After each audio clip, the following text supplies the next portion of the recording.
We've already seen her helping Gott pick out some prints. He's very starstruck, isn't he, today? Quite a little rightly. bit. Dame Sandra Rhodes' own dramatic designs that paved the way for much of what we wear today. Now, her work has made her a British fashion icon and a magnet for stars and royalty, all wanting to be seen wearing Sandra Rhodes. And now the Queen of Prince, Dame Sandra, has chosen 50 objects to help tell the story of an era that she defined, and she is here now. Can I say, I love the fact that you picked up the water. It's all about the aesthetic. You were like, get that water out shot, put that down. I might knock it over the thing. We don't want that pen in shot either. Oh, it's so nice of you to join us. And congratulations on the book. It's absolutely lovely. Lovely stories. It's being very cathartic to go into my background, yes. You've enjoyed it. I love the fact that the first chapter is all about your wonderful mum who used to dress so elegantly and wonderful. And the fly spray. And fly spray. Tell us about it. What's the story? Well, she used to put her hair back in a bun and then make a curl at the top that she pinned in and spray it with silver and then set it with, you know, hairspray to set it. And we were rushing to go to... We were getting the early train to London for Christmas shopping, I think. And she sprayed her hair, and all the way on the bus down to the station, she'd say, my head does sting, my head does sting. And she sprayed her hair with fly spray instead of the setting spray. It's funny that those are the things you remember. It's quite often it's the smells, isn't it? Those sensory kind of experiences are so important when you're a kid. Did you enjoy and did you find it easy to delve back into the annals? And it's like, could you remember stuff? It was a kind of lightning in the bottle for you. It was really a case of really trying to go into things that I'd hidden in the background and didn't even want to talk about. You know, like my father's background where his mother had been murdered. I didn't know any of that. Sure. It was my sister's granddaughter that did all that research. Wow. Suddenly I found out all these things about myself, or researching different affairs I'd had and everything like that. You know, things that you push behind you and you think, oh, I'd forgotten that, and then you dig it out for the icon book. Yeah, marvellous. Well, can we just say thank you for digging out some of these outfits? They're absolutely unbelievable. Now, that dress over there, is that a replica of maybe Princess Diana's? That's a replica of the Princess Diana's dress that I did for her. And then next to it is the Freddie Mercury cape that he tried on. Wow. Incredible. So talk us through the Diana... Let's talk about the Diana experience first. We'll talk about both of them. So what was your experience with Diana? She came to you, I had a very chic shop in Mayfair at that time, just off of Bond Street. Yeah. And she came round with her friend Fergie, just paid a visit, and there were all these plainclothes policemen standing around trying to look invisible. and then she ordered a dress. She tried it on in black, an off-shoulder dress. And then my factory was still in a little workroom in Bayswater. And we made the dress, and then I got in my little mini car with my passport and went to the front door, you know, to the palace, and with the dress, and then I'd hold the dress over my arm and I'd curtsy as I went in and tripped over a wonderful toy with all these great horns. It was a sort of Nordic toy. And I said, what's that? And she said, oh, it's William's favourite.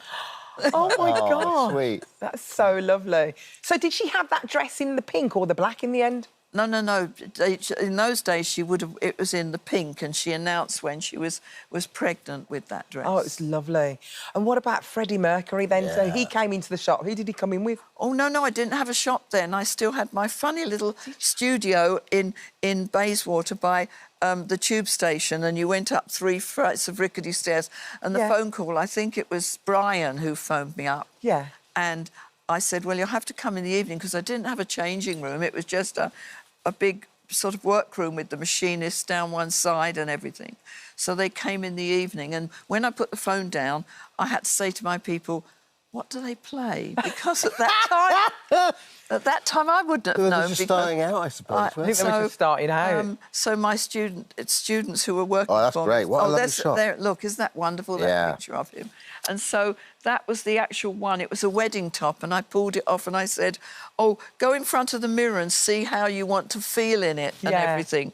And so it was quite wonderful. Did he come alive then when he looked at himself in the mirror with your outfit? You could see the way he moved in front of the mirror, which was quite wonderful. Sandra, was there a moment or a particular outfit for you that catapulted you into the realms of the Dianas or the Diana Rosses or the Streisands of the world, or did it just happen a little bit more? I suppose one of the key moments was when I got a phone call from English Vogue who said, we're dressing a very famous lady and we'd like a special ball gown, and I sent in the white ball gown. And it wasn't until a month later that I was told that it was actually Princess Anne in the white dress when they announced her engagement. And then that meant that when I once there's got the shot there. Oh, wow. Look that's at that. the engagement photograph. She looks like a really fairy princess. And then Stunning, isn't she? Everyone thought, there were all photographers waiting at the when I came up off a plane thinking I was going to make the wedding dress, but I didn't make the wedding dress. Oh. But you have worked with incredible... So, I mean, Diana... You worked with Streisand, haven't you? And Diana Ross didn't recognise you, did she? Oh, well, that one was... Diana Ross came into my shop, and when I fitted her, I had a white turban on and a tunic or something. She said, do come to the finale of her show, and she bought a wonderful red pleated jacket and a red outfit and a red turban. So I'm in LA maybe 6 months later, and I'm with my girlfriend driving along in her Cadillac, and she says, look, there's Diana Ross getting out of her car. Go out and say hello. You've met her. So you think, yes, go and say hello. There's a Polaroid. So I get out of the car. Oh, wow. Oh, that was round at the house, because what happened was I get out of the car. Yeah. I've got green hair with feathers on the end, high white Bieber boots and my dress, and I float up to start coming up. If you come one step nearer, I will close this garage door down on you. I backed into the car, got back in the car, and then I come down in the morning and my friends have bags under their eyes. They've had a phone call at 3 in the morning, and it's Diana Ross saying she realised that she'd shut the door down on me, and she came round for breakfast. And that picture that you just saw was her coming round for breakfast, trying on a punk outfit. Don't rock up at Diana's. I had no intentions of without inviting rocking yourself. up at Di's. Did you meet Streisand as well? Have you dressed Barbara Streisand? I have. I dressed her for that very last show she did in the park. Oh, I was there, yeah. Here in London. Yeah. That was fun to do. And then, she? you know, because I had to make it that she could sort of put her arms out when she was singing. Yeah. And it would look very lovely. Oh, marvellous. Do you think the industry, the fashion industry, has changed over time? And how has it changed for you? I mean, I think I've been incredibly lucky. I mean, I met these mad Ukrainian-American models who'd been photographed in my clothes by Bailey, and they said, Sandra, you've got to come to America, you'll make your fortune. And somehow I thought, oh, why don't I go? And I put the collection together, including this wonderful yellow cloak. Which is amazing. And then I had a letter of introduction to Deanna Vreeland of American Vogue, who was this amazing, hook-nosed, amazing figure. Her personality was so incredible that you didn't feel you felt you were walking on air. And I showed her the clothes, and she said, "Oh, I've got to photograph them on Natalie Wood." And so she did. She photographed them on Natalie Wood. She phoned up the top boutique in New York and said, you've got to have her clothes. And that's really where I had all this American clientele who didn't say, oh, you're a textile designer and you can't do clothes. And the pictures were so lovely that I ended up selling to America, really, before here. So do you think that avenue that is harder now? I mean, it seems a very difficult industry to be able to break into without huge backing.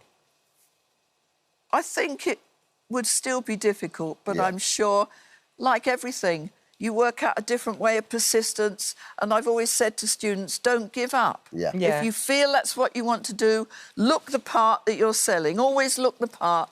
Always dress perfectly for a job to show you respect the person that you're going to. Yeah. Put your makeup on. Oh, Put your never face without on. makeup. Yeah. I sleep with my makeup. Do you? Oh, yes. And then if I'm really late, You wake up I like add this. to it. Oh. You wake up like this. Yeah. Can I say thank you for styling me for Sunday Oh, you look Times? so good. That was your cape. Look at and that. I felt... goodness sake. Oh, I it's can't tell gorgeous, you, isn't it? I felt incredible in Sandra Rhodes. I really was did. that, It was though? lovely for the Sunday Times. When was it? Do you remember? That year It's ago? not long ago. No, it's ago. about It's 6 months ago, that 6 is. months, I Thank you think. so Holy much moly. for that It was outfit. fab. I love it. I didn't keep it, though. I should have kept that one. Absolutely smoking. Amazing. Can we have a look at that?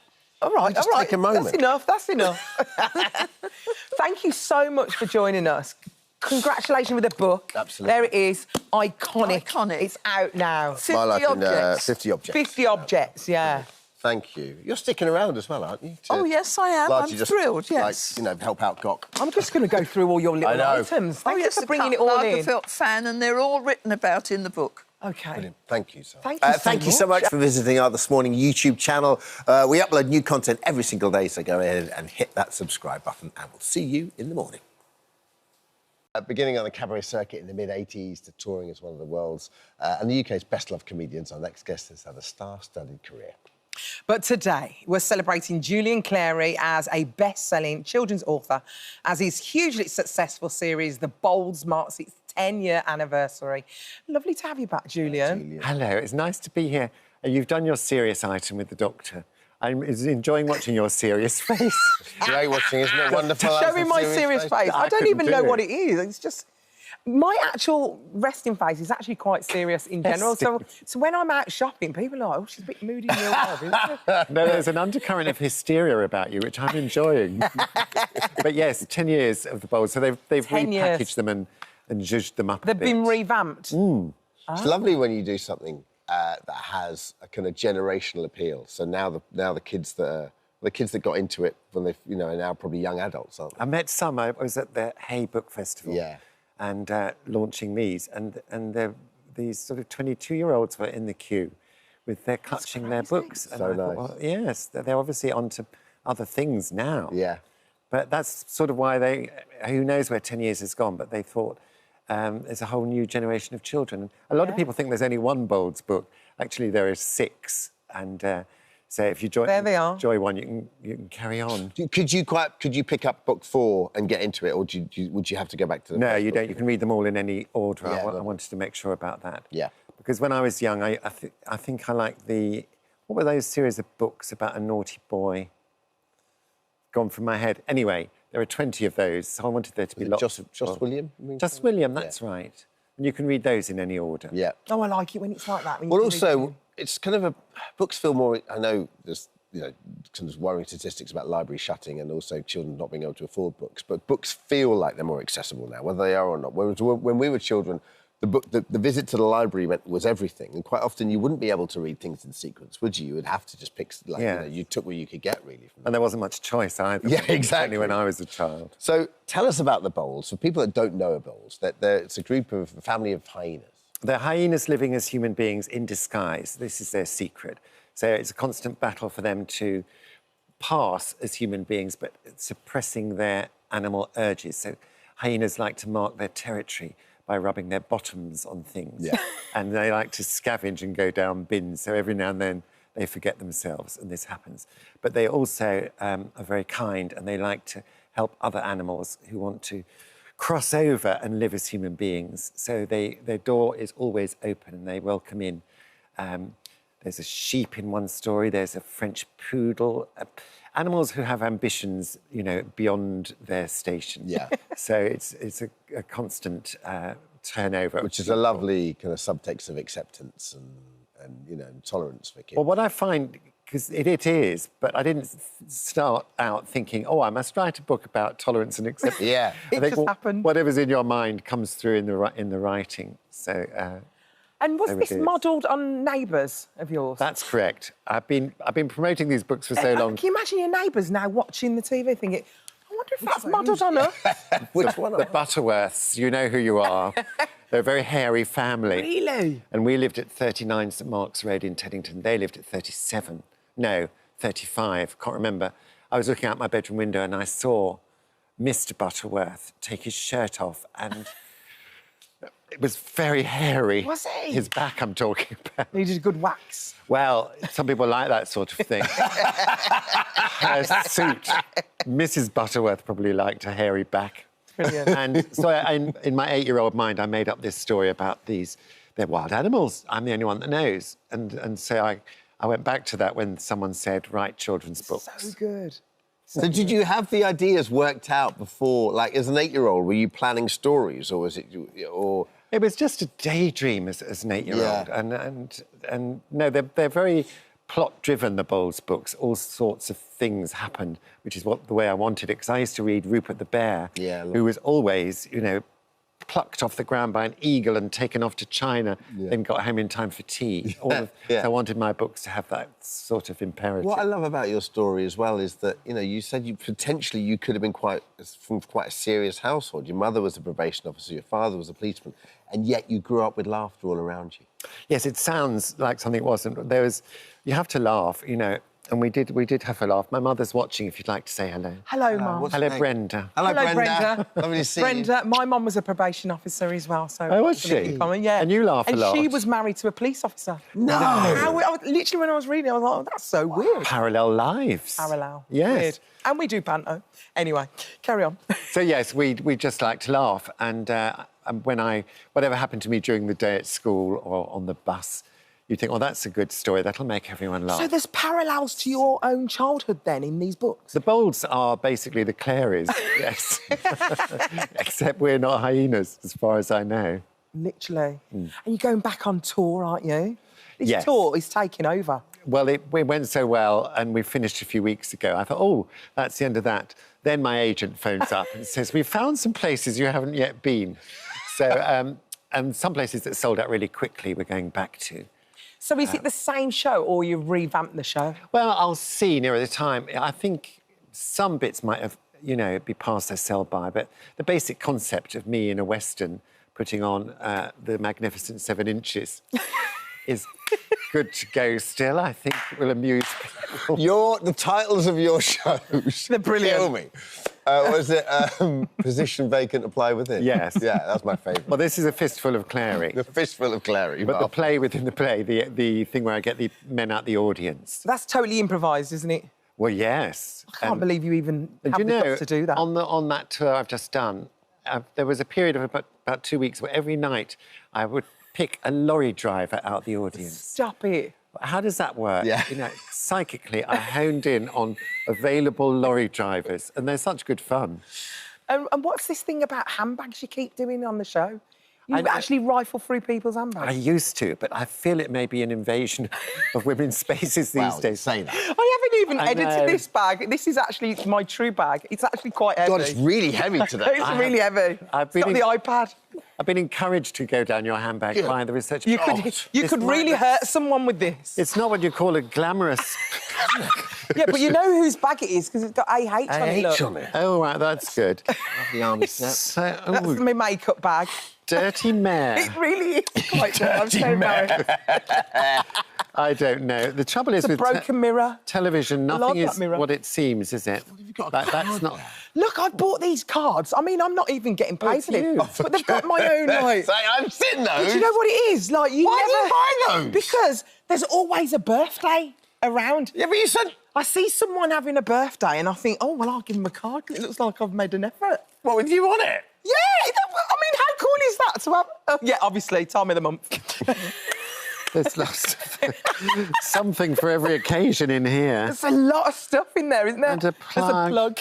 I think you need one of those that's really bags. good oil for your face, that is. Is it? It's really good. You need more compartments and things. I do. Oh, that's my that's my brace that I wear at night. Oh. It doesn't look big enough. That's for the bottom ones. That could just be the basis of These your whole teeth are not stand-up. It's just perfect for going no through. reason. What's that? Is that a sock? Oh, what's that? It is a sock. What is that in there? Oh, please. I've got some socks. Some little socks. Oh, I think they're from Bake Off last week. I forgot to take them out. What's that? I haven't got my glasses on. I don't know. Oh, that's you know when you get your threading done, you get a little stamp on it, and you get a free one. So if you get like 12 stamps, you get. It's going right. What's that? No, don't read that. Why? No, show me. That might be a look. go on, show me. No. You show me it up there. Oh, thank God. There's nothing on it. Keep your receipts. Tell me if I've gone too far. No, it's fine. It's fine. But honestly, you need one of those bags with departments. So you can, I could watch him Keep go everything. through your bags. There's a razor. Forever. Right, let's talk. That's enough. Let's talk panto. Okay, I'll pack this away. You Thank talk you to me. so much. Let's talk panto. You're back on the Palladium this year? Sit down. Yes, Oh, Nigel Havers is going to be there, isn't he? of course. He's always... And Jane McDonald. I love the fact that you all, like, come back every year. It's addictive, though, isn't it? Well, really, we're a team, you know, and it's better the devil you know, really. Yeah. So Nigel Havers, Paul Zerdin and Jane MacDonald. I'm Robin Hood and she's my maid Marion.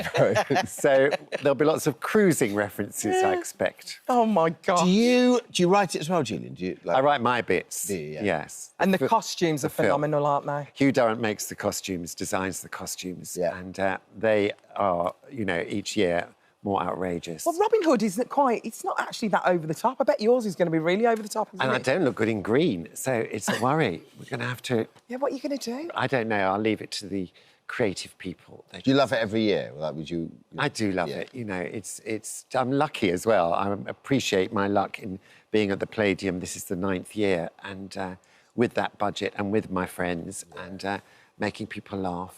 You're doing it again. Yeah, I'm doing the Hippodrome again. I loved it last year. What are you playing? I'm playing the Magical Mermaid. I think they've just, like, created this character for me. In Peter Pan? I'm a mermaid. We did Peter Pan last year. There is no mermaid. Is there not? Well, this year there is. I'm going to be there as a mermaid. I can't wait. I'm Thanks, so excited. Julian. Oh, thank Lovely you. to Very catch good. up. Good luck with the bowls. 10th anniversary issues of the Bowls are available now, and tickets for the extended tour from julianclary.co.uk on. Hi, everyone. Just wanted to say thank you for visiting our This Morning YouTube channel. Now, listen, we upload new content every day, so go ahead and hit that subscribe button so you don't miss out. And we'll see you in the morning. Picturesque county, best known for its quaint pubs, its rose-covered villages, but it's not exactly the safest place to live in the world. No, it really isn't. Over the last 3 decades, the deadly village has seen more than 388 murders and an additional 250 attempted murders. But luckily, our next guests are always on hand to solve the crime. Yeah, and now Neil Judgeon, who of course plays DCI John Barnaby, and Nick Hendricks, who plays DS Jamie Winter, are back on the beat for a brand new Midsummer Murder. Morning, you two. Morning. Morning. Morning. It's so How are good you? to see you both. You too. I can't believe we're heading towards 30 years, 23 series. Well, we're heading this. towards 30. 30 years is still a little way away, isn't it? It's a little way off. Yeah, but ain't far, is it, man? No, maybe not. No. You can touch it. You make it sound worse than it is. Though. When you say, It's a resounding success. There's been 350 murders in Barnaby. It's over like, as you say, it's over like 30 Over time. years. It's over a very large county. It's not so many really. It is a normal. county. It is a county. We need to always And it's add a that, county. you It's see. a It's very, a large, very large county. area. It's a big area. Statistically, Yeah. it's actually- There's a lot of people there.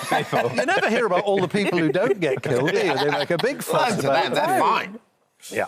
OK, well, let's talk about someone that does get killed. It's back on the screens tomorrow night. There's a murder involving an ex-policeman. Oh, yes. Flesh out the bones a little bit of the episode. You do. Go on, Debt of Nick. Lies. Debt of Lies. That's what it's called. It's called Death of Lies. Yeah, it's a sort of police-on-police situation. There's an old retirement home for veteran policemen, and we come in. There's a murder sort of bad at the thing beginning. happens. A bad thing happens. 2 policemen turn up and essentially save the day. And we've got some lovely actors in it as always. We've got a wonderful guest cast that we always have. Tom Conti particularly sort of leading the way. And there's always a B story, which Neil is... The B story. The robbery. The robbery. Oh, it's on the tip of my tongue. There's another The robbery. What we do quite often in Midsummer, what you might notice is that there's something that happened in the past that then has all sort of Yes. gone quiet and disappeared, and nobody knows what's happened. And then 20-odd years, 25 years later, we come back and we go, hang on, is this connected to what's happening now? So there's another story in this where the young PC Barnaby, as a boy, was on the fringes of an investigation into a very big and famous bank robbery, which was investigated more seniorly by a couple of people who are now in the retirement home. Right. So it's Barnaby revisiting his past and the police And police investigating that he the looked up police. to and sort of mentor figures. My mentor, Barnaby's You know. mentor figure in that time was a character played by Tom Conti. Who plays the young Barnaby? Who do we... Who, were you involved I in the play casting? the young Barnaby. What are Paul you talking Mescal, was it? Who plays the young Barnaby? I just part my hair differently, and I'm still playing the young Barnaby. Thank you. Just changing clothes. Let's have a little chat. we don't get the full flashback. That would be fun. No, actually, to that see a would real, be, yeah. yeah. We could do de-aging, the de-aging, Yes, technology you they could do do now. that. Yeah, You used to have to do it with all, you'd have bits of toupee Yeah, tape yeah, No, and they can things and a computer wig and all generate that. it now, You can't don't- they? Not in the old days. It was all very... They're doing that for me and Dermot right now as we speak, aren't they? Are they? Keep it coming. How is it working with each other? I mean, Nick, could you critique Neil? Tell me, what do you think of his performance, just out of interest? Well, if he would give one, I mean, I would. wicked one. I love Neil. Neil's a great... He's an inspiration. He's a mentor figure, really, father figure. We've learnt so much from him, both about acting and life. He's doing his own stunts. He does all kinds of stunts. He's got a bit of a dodgy knee, but as long as the knees are right, and his elbow. That's where you did your knee. He did a bit of... I can't tell you who we're chasing after. We did some chasing. There's a bit of a chasing, and they said, OK, well, Nick's going to chase him all over Berkshire, and Neil, you've just got to run round the table. So I did that. A brisk walk, really. It was a brisk walk, and I did it. Come back here, you bounder. I did it 3 or 4 times, and it all went fine. Yeah. And then that night I got on and went, my knee. I've really done myself in. It's still bad 2 years later. You're joking. I've not put a claim in. It's very dangerous being a TV detective. There's always a claim. Nick, you're doing some stunts. Are you doing some stunts? I try and do some stunts, but I always feel bad. What have you done, Nick? Well, in the You saved Rod Gilbert's life. God, I did save his life in the second, because there's 2 episodes coming out, and the other one is all about a bakery, basically, sort of a working mill. It's a wonderful sort of eccentric story, as always. And essentially, there's one big bit where this lovely actor, Rob Gilbert, is being drowned, essentially, being pulled by a... Don't give too much away. Well, don't tell the story. I don't want to tell the whole story. But anyway, he's being pulled by a rope towards an Archimedes screw, which is this big sort of part of the mill. Yeah. Essentially, he's being pulled, then the water's pushing against him, and I basically have to run down the side, jump in... You're telling him too much, don't No, they won't come on. watch. When you see it live... I will see it now. I want to watch it now. The investigation into the police retirement home is tomorrow night on ITV. Never mind that one. Did you nearly drown? That's all I want to know. Was you all right? We both know. Yeah, it was fine. It was actually just a lot harder than I thought it was going to be. I was quite sort of like, whatever, it'll be fine. Pretty good at swimming. I love your cameo. And it was really quite... difficult. It was quite taxing. By the end of it, I was like, that was quite hard work. But hopefully that means it'll look good. We'll find out. Rod Gilbert, and then, looking down here, Orlando Bloom, Hugh Bonneville, Olivia Colman, Hannah Waddingham. Do you, did you know quite early on who it's going to be, or do you just sort of turn up to the reading room and go, we probably find out a couple of weeks beforehand who's coming up in the next episode. We're a bit excited about it. Well, you want to know the world of the episode, or what's it all about. It's, pets, or it's whatever it is, chocolate or rugby, and then the other thing usually is like, who's in it? And those are the things that we get excited about. It's exciting to know who we're going to have and who we get to work with, because we get the joy of working with all these different amazing actors each time. And they change every 4 weeks when we get to do another. Do you ever do conventions and stuff? Because 23 series down there, that's a really huge fan base. We don't do conventions. We don't do conventions, but I'm sure we could squeeze it into our busy schedule if anybody's got any ideas for anything they need signing or anything like that. Anyway. I know a wedding they're looking for some actors. There's a special wedding at the moment that they're looking for. We did an episode. We did an episode. Kelly Brook got murdered. She got killed at the wedding. Kelly Brook got killed before the titles, I think. I mean, it's not every show you'd get Kelly Brook in your show. It's mad. Bump her off before the titles. You could have anyone in. You could have Dermot O'Leary in your show. YouTube. We've got an eye on YouTube. We were just spitballing an episode. I think we've got it down, haven't we? I get killed by a safe. Oh, you've blown it. Now we need a new episode. No. We can change it. Did you boys watch the football last night? You were a football fan, right? Oh, no, I've recorded it. Don't tell me what. I'm watching it. Well, let me tell you, it's all going to be fine. OK, brilliant. Lovely, happy Very ending. excited to see what happens. If you're from Spain. So tomorrow, 8:15, ITV1, ITV... 8:15, is it? Yes, 8:15. Did you not know that? That's weird. 8:15, ITV1, ITVX, Midsummer Murders. What time did you think it was? I thought it was 8 o'clock, but it's usually on. I want us to keep them waiting just a little bit longer. A little bit longer. Teaser, And then the following Tuesday, there's another episode on at 8. 8:15 or something like that. You can get it on catch-up. Thank you so much for visiting our This Morning YouTube channel. We upload new content every single day, so go ahead and hit that subscribe button, and we'll see you in the morning. It's been 14 years since Simon Cowell formed 1D on The X Factor, which ages us all, 35 teenage boys, into superstars. And guess what? He's hoping to do it all again as he goes in search for the next big boy band to dominate the charts. Simon, it looks like you've made friends with our buddy. I know. If it was lovely, a dog band, I mean, he'd be in. That's a good idea, Simon. Well, it'll happen one day. He's so beautiful. Isn't he gorgeous? I've heard about why he's doing it. It's brilliant. Yeah, it's wonderful. He's a good boy. So we should talk about this boy band. Yeah. Why are you doing it? Why do you need another boy band? Well, there isn't one. I keep thinking and waiting. When is the next kind of big, UK band going to come along? You were there when it happened. I mean, it is the most exciting thing, honestly, I've ever done. Bands boy bands, girl bands, when it works, it's brilliant. Yeah. However, it's very rare that they form themselves. You know, so going back to Spice Girls, you know, somebody had the idea. And I've done a lot of bands over the years where you just put really talented people together and, you know, hope it works. And since there hasn't been one, I thought, I'm just going to do it. I really want to do it again.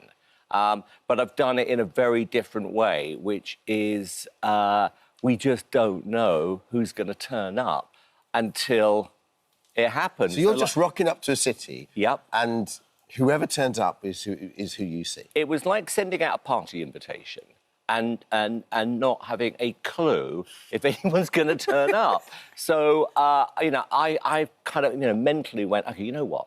If I see one person in Liverpool, that's enough in terms of, you know, what I'm looking for.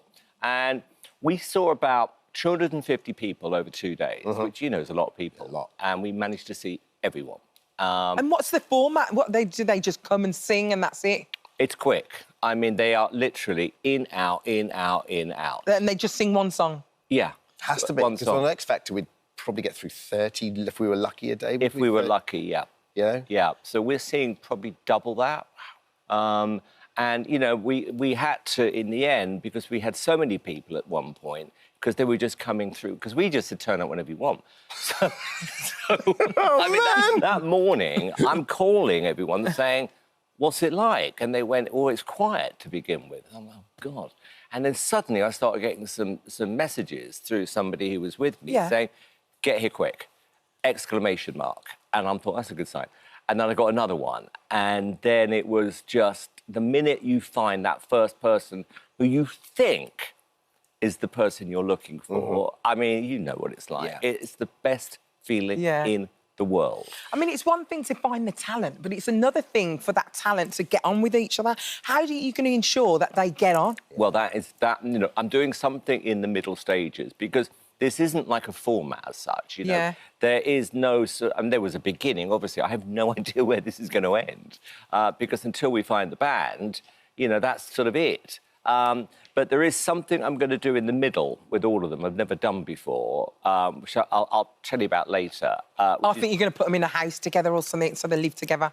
Well, it's kind of close to that, but something different, which I've never done before. But for me, well, you know that, I think 1D, it was always about friendship. Yeah. Spice Girls was always about friendship.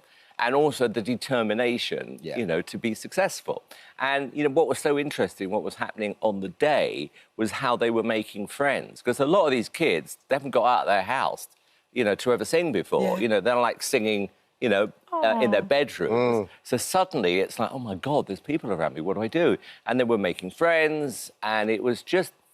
Even if they didn't get in the band, I felt it was a positive experience. It was a good day. Do you feel it brings out the best in you? Because, like, at your heart, you're an A&R guy, right? And I remember when we did X Factor, the band, that last series, actually, it was one of my favourites because you didn't have time to think almost. You had to go. You had to go with your instinct. And well, is it like this here? So you know, you're just making you're making your calls pretty quick. It's about luck sometimes, Dermot. I mean, when we did that show, it wasn't like, oh my God, I found the one. Yeah. You know, and that is it. You've got to find the one. And this did happen with one particular boy where I thought, and I could tell by the energy around, this boy is special. I mean, seriously, seriously good. Yeah. Having said that, you know, second time around, you never know. Because, I mean, when you put 1D together, that was still a huge punt, wasn't it? Yeah. It was a punt, yeah. I mean, they had, I think, a couple of weeks or roughly 2 weeks. Yeah, not long. Where they were smart is that they lived together. You know, they hung out. I think it's important. Yeah, and they got to know each other. So when they came to Spain, you remember what it was like. You know, even when they walked up the beach, I'm thinking, there's something about this group. Yeah. Everyone's looking at them and they're excited. And they sang this song, and I'm like, I'll keep my poker face on. And they walk around the corner. I jump out my chair. Thank you, God. Because we could all feel something. And feel the magic. For being honest with you, that's what I've missed, is doing that. Because, you know, like I said, I wish, but they don't. They don't form themselves. Well, that was my question, because you've done it. You've done it with the biggest boy band of all time, really. It's going to be so hard to replicate because it was such a moment in time. Social media happened at the same time. Yeah. The X Factor was such a huge show. So what made you want to get... Was that it? You just missed the juice of it?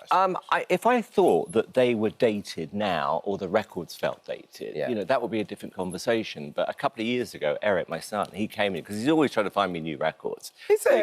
oh, That's yeah. great. So he comes running in. You want to tune, don't you? He comes running in and goes, "Oh, Dad, you've got to listen to this record." And he plays me a One Direction record. And I'm laughing. I went, he goes, "Why are you laughing?" I said, "Oh, I love it." And he said, "Well, why are you laughing?" I said, "Well, I know this band." He goes, no, you don't. I go, "Yes, I do." Did you think he discovered that? Well, sort of, yeah. And then, of course, you know, all of his friends are playing the One so records, cute. you know, because the records still sound Oh, great. they still sound And look, you know, if we got them together, which we weren't, but if we did and put their concert on sale now, it would be giant. Probably the biggest concert stadium. What, if you put them back together? Oh, my God, are you kidding? Yeah. We would sell out stadiums all over the world. I don't think it's going to happen, but I'm just saying if they did. Do you have any regrets surrounding them at all? I wish I'd owned the name. What, One Direction? Yeah. Why did you not do that? That's a classic him answer, by the way. So I say, wish I owned the name so I could do some other stuff with the name, basically. What could you do with the name? Like ABBA, you know the ABBA thing, Do you whatever know? you Yeah. wanted. I'd do that. Oh, I get Yeah, it. and I wouldn't have to ask anyone. Oh, got ya. Yeah. Got ya. But Fair enough. other than that, no. I mean, some of my best memories of my career were around about that time. It Yeah. was just exciting. Really special, wasn't it? It was special. And, you know, when we saw 20 fans grow into 40 fans and then suddenly 100 and then it went to 2,000 and the fans were kind of like really the ones who were making it work all over the world. I mean, and being part of that, it was thrilling. Yeah. Simon, there could be someone watching you right now who's very talented, Where are you? doesn't know literally what to do. What would you say to them about applying for this show? Honestly, just do it. Because whether it's a yes, whether it's a no, you know this, part of being successful in entertainment is you've got to audition and you've got to experience what it's like to meet people. So whether, you know, like I said, I believe that everyone walked away thinking, I've learned something I didn't know before. And I was really actually very proud of everyone who did bother to turn up because they were just walking in, you know? Yeah. And I'm like, well, good for you because, you know, you gave it a go. Yeah. And a couple of the kids, you know, when we said, you're really good, they were like, really? Yeah, I'm like, yes. That's so lovely. Great people with you as well. I mean, run out of time. I have got a great... Camille. Oh, my God. We've got some of the Brilliant. best songwriters of all time helping me out and producers. So, yeah, it's a big deal. Best of luck, Oh, Simon. best of luck, Can I just darling. say, go to simonneedsyou.com. It's got all the details. Thank you, Thanks, Simon. Simon. That's Good to it. see you. Lovely Thank to see you you so too. much. Hi, everyone. Just wanted to say thank you for visiting our This Morning YouTube channel. Now, listen, we upload new content every day, so go ahead and hit that subscribe button so you don't miss out. And we'll see you in the morning. At the star of Despicable Me 4, the voice of Gru, Steve Carell, is with us on the sofa. You two were mid-deep conversation during that clip. Yes, we were. For sure, because my boys are like 6 and 8, Milo and James, so they are right in your sweet spot. That is the pocket, yes. I mean, literally, I don't think there's been more shows watched than Despicable Me. We have listened to Despicable Me so many times in the car. Yeah. When the kids were little. Yeah. And you get to memorize, all sorts of animation. You get to memorize it as you're driving around. For sure. You hear it for hundreds of hours. For You sure. don't realize it. But your kids actually did the thing where they went, yeah, Dad, that voice works. That was it. That was how it ended up, wasn't it? Yeah, that's how I landed on The Voice. We went in, I did my first recording session. We played around with a bunch of different voices. I came home and I did a few for them, and they pointed to the one that I eventually used. They said, that's good. That's the fun one. Well, that's the thing, because they're always so honest kids as well. So were they honest about the terrible ones too? They are, yeah. Don't do that. Were the terrible ones from different parts of the world? Because sort of Gru's sort of got that sort of strange Eastern European sort of... I don't know what you're talking about. What do you mean? Sort of. It's such a specific... yeah, no, I don't really remember what the other ones were. Brit in there? Was an evil Brit? There was never... No Brits are evil. They're all lovely. Right? Been here There was very not long. an evil Brit. Right. It was always sort of that Slavic, Eastern European sounding thing. It's as if I flew over a huge swath of Europe and said, that's the accent. That'll do it. And then you had to do young Gru and Drew as well. Like, how do you keep them all in your head? Well, you practice a little bit and like in the car on the way in, and then it's so loose when you're in the studio just playing around, and you're by yourself essentially. You're not with any of the other actors, and you have plenty of time to experiment, and you can make lots of mistakes. Yeah. And did the producers say, "Oh, Steve, I think you've got that a little bit wrong"? I mean, he doesn't say it like that. He says it like this. Is there sort of, or is that sort of room for the development of how his accent is? Yeah, I think so. I mean, everyone's sort of guiding each other, and you're always finding new things, and you're improvising. The writing is great, but you're always improvising new alternatives for lines. And the tricky thing is you don't hear any of the other dialogue, so you have to do lots of different versions to kind of sync up with whatever is going to be coming before and after. So Will Ferrell's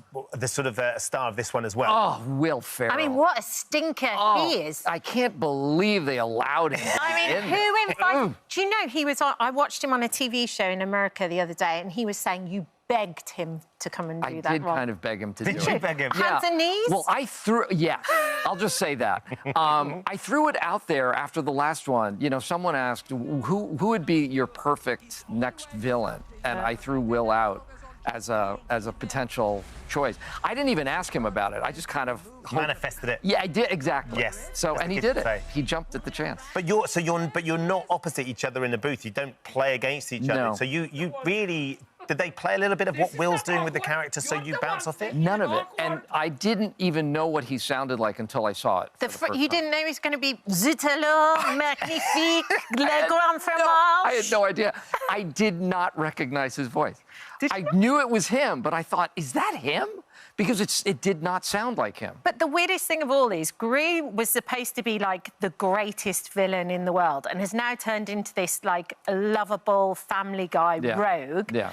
And now in has come Ferrell to steal your crowd. I know. I mean, you need to, at least arm wrestle him or something. Well, you don't see what's going on behind the scenes. It's pretty ugly. I like the idea so funny you and Will finally get together after you've heard him, like for dinner or something, and then having a little voiceover off while you're having dinner to see what it's like in real life. Yeah. No, we do that all the time. Actually, it was so much fun to do a lot of this press with him and with Kristen Wiig. Yes. Oh, yeah. Because the three of us are friends and we've worked together before.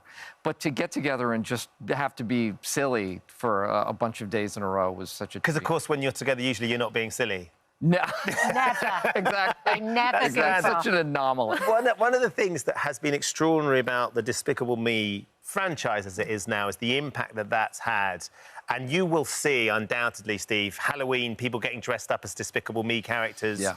And then equally, stag do's now as well. So the youngsters that are going on their stag do's, who were probably kids watching the first 14 years ago. 14 years later. Yeah. I mean, we found some of these. I'm sure you've seen them, but we wanted to see what you thought of these. These are some of the clips that we found online of people trying to steal the moon. Here you go. Sure. Tonight, we steal the moon! Together, we will steal the moon! Tonight, we steal the moon! Oh, I love that. Have you seen them? I love... Tonight, we steal the moon! That was a stag do in Liverpool. So all thousands getting together. I've never seen that Have you not seen them? No. Well, in the States, we had these things called gentle minions. Right. Which, same thing. Like, kids who are now teenagers who grew up with Despicable Me would all dress in their smartest outfits and go to see the movie. And it became sort of a viral thing back there. And my kids grew up with it, too. Yeah, you know, my kids are now 20 and 23. And they're of that generation that grew up with this. They were little kids when it started, and they've always sort of loved it. And not ironically either. They really love it. And is there something about you guys being the stars of the movie, but really it's the minions that have become the superstars globally as well? You're being outshone by these little yellow, strange beings. Thanks for throwing that in my face. I mean, I give it all to the minions. It's and in this one there are there are minions called Mega Minions. Yes. That are minions that have been given superpowers.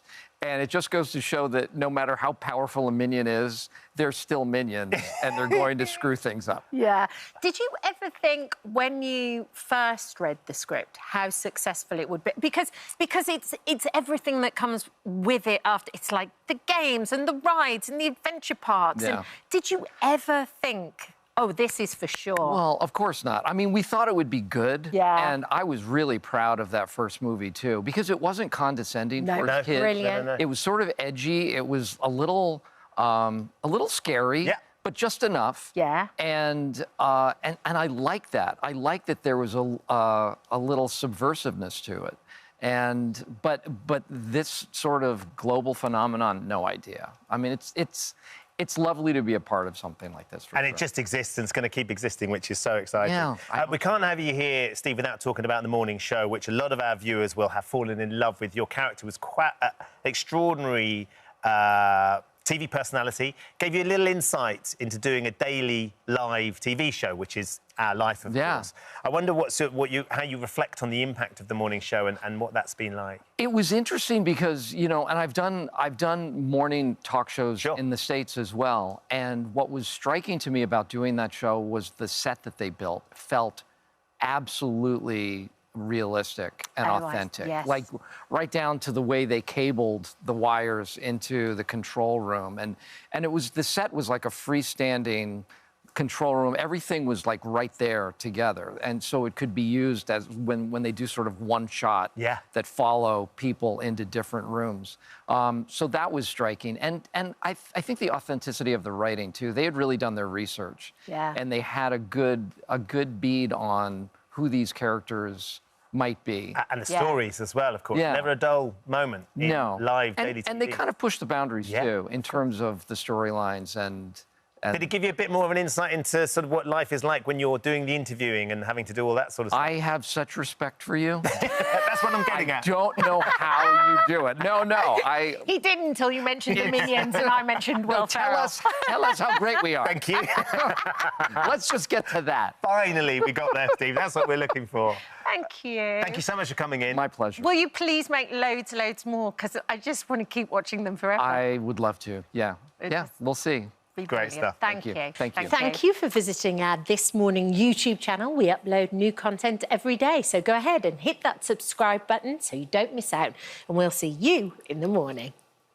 Wow. I had. Yes, Martin's here with us now. Good Can morning. I just say, yesterday, at the end of it, when we were talking about you coming on yesterday, and I started playing some of your songs to Kat, and I was dancing around the studio, they are just so emotive for me as a kid of the 80s. That sort of just brings back so many amazing memories. All the more now, there's sort of that push for nostalgia in the 80s as well. It's just even more vibrant than it ever was. Well, the band started in the early 1980s, and we wanted to be as flamboyant as all those other bands. Like Human League, you know, Culture Club, Dexys, Duran Duran. There were so many great bands around at the time.